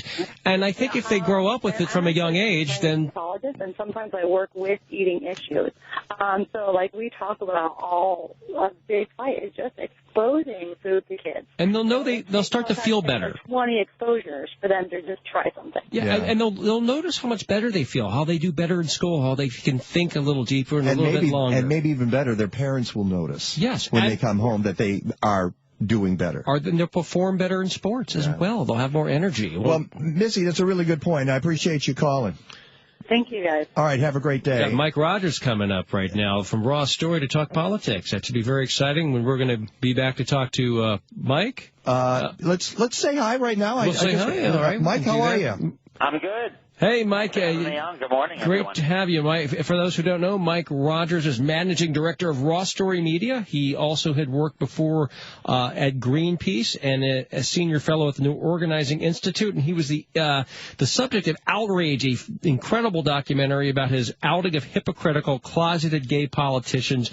So I think that's a good segue to talk about the ruling at the Seventh Circuit that knocked out the ban on Indiana and Wisconsin for against marriage equality. I mean, that's a huge victory, isn't it, Mike?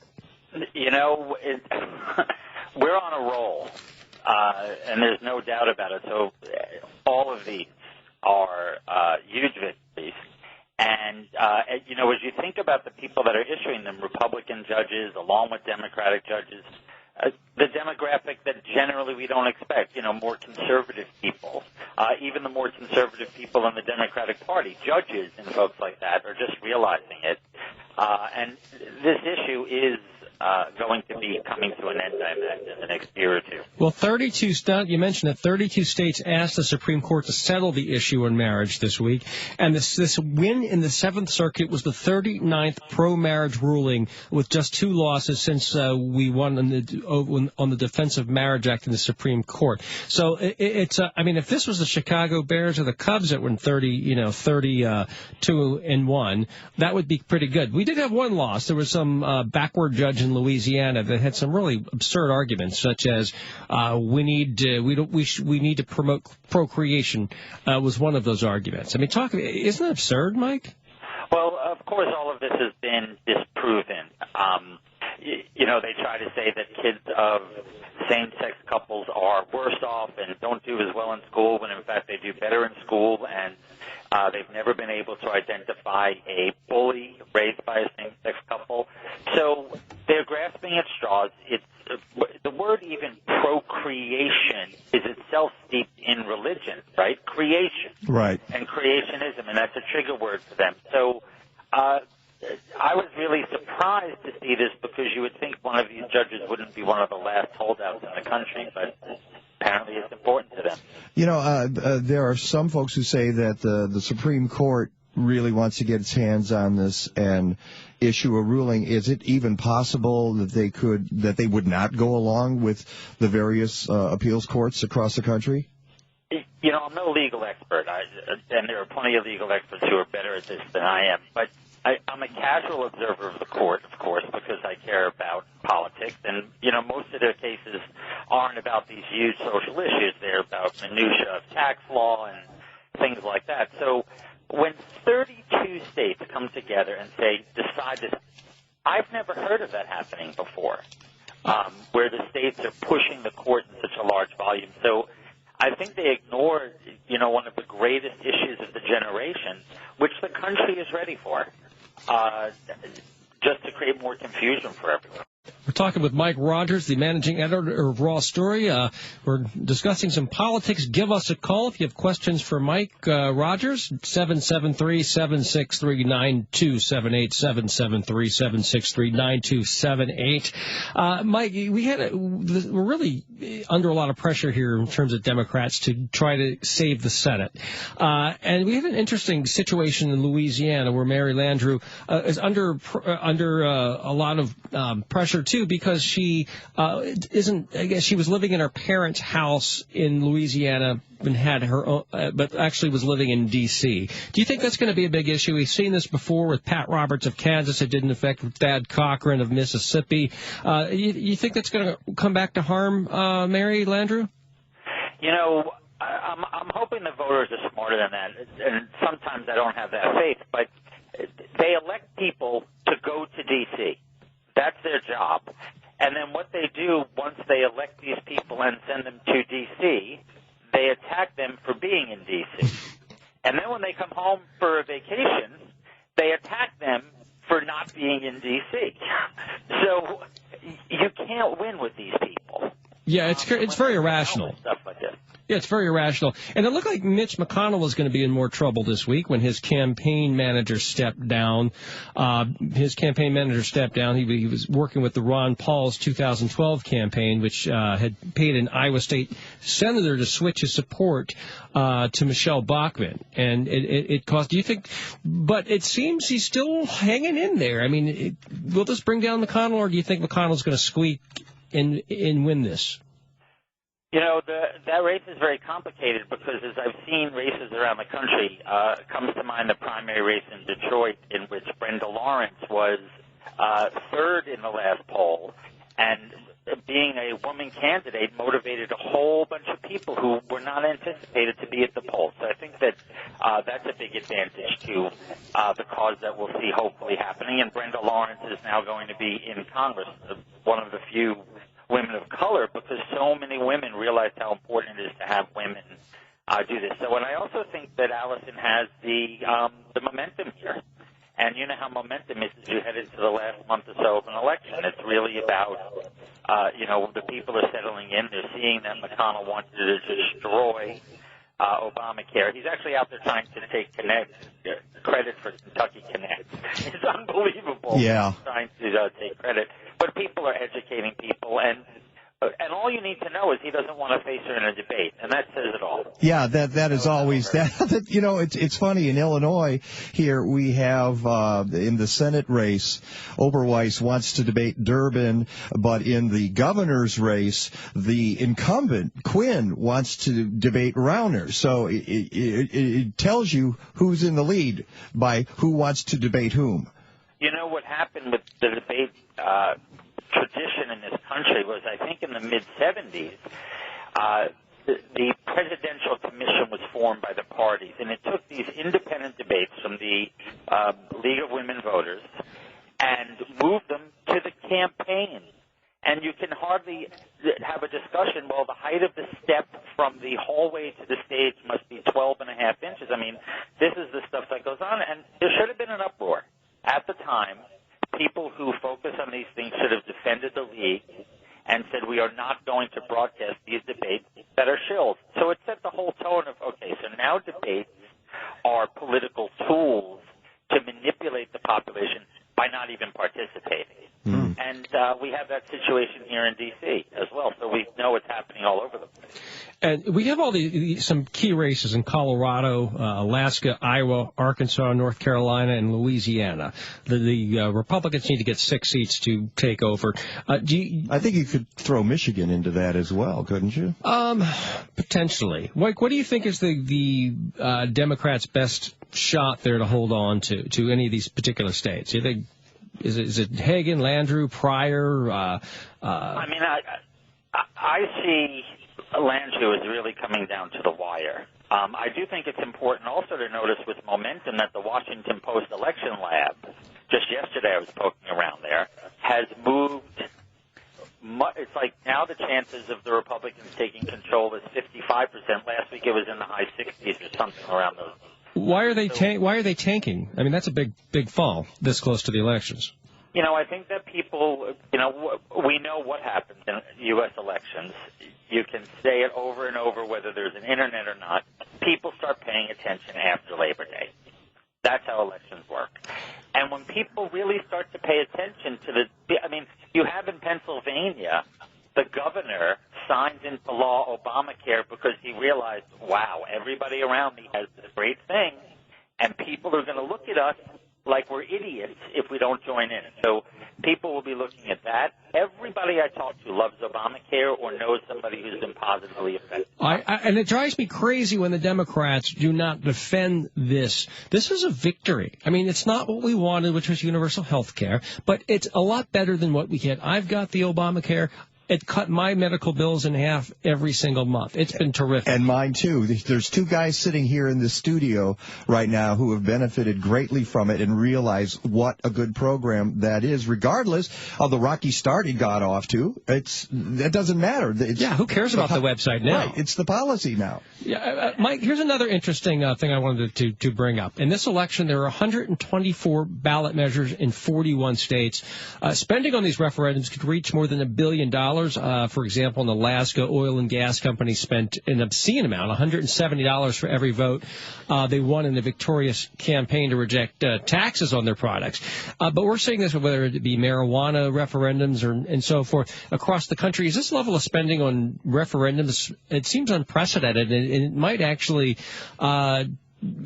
some of these elections may hinge on that. For example, in Colorado, they have that personhood amendment for abortion, and Mark Udall has really come out against it, that in trying to rally women. So do you see some of these referendums playing a role in the elections?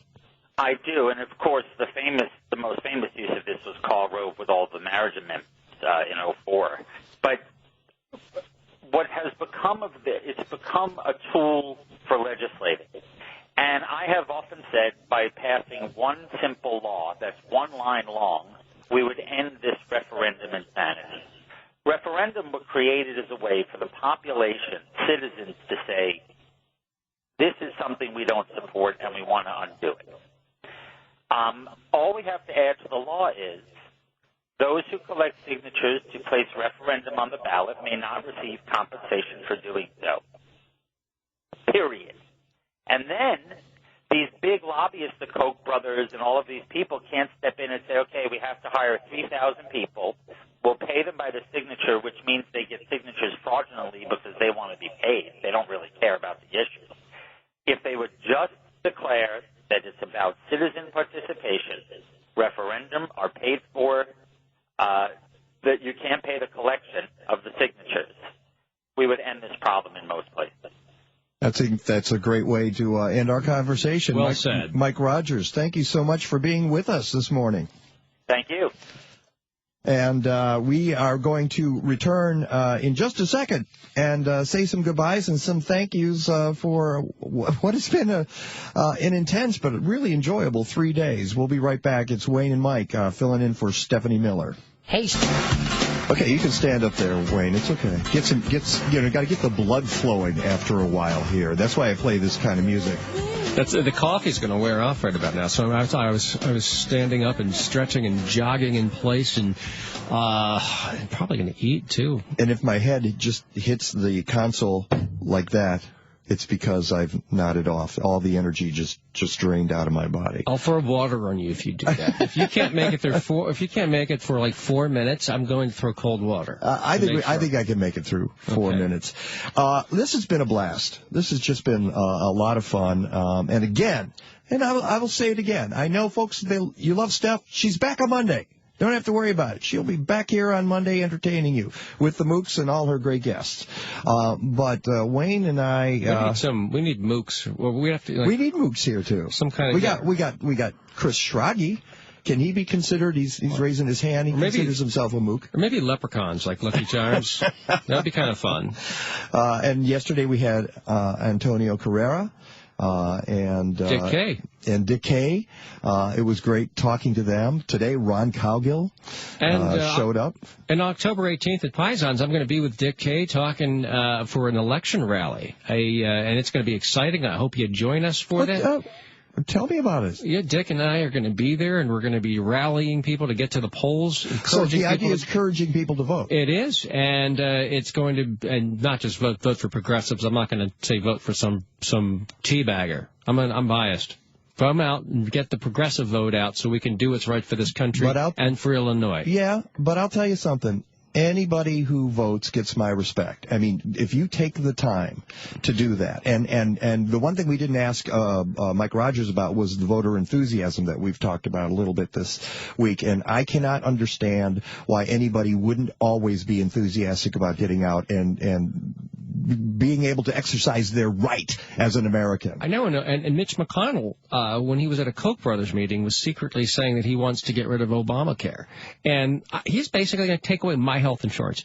And mine. And that's going to motivate me. That's going to motivate you. And everybody else that's benefited from this or knows somebody who has should get up and get out to the polls so their friends and family are not harmed by this crazy teabagger agenda.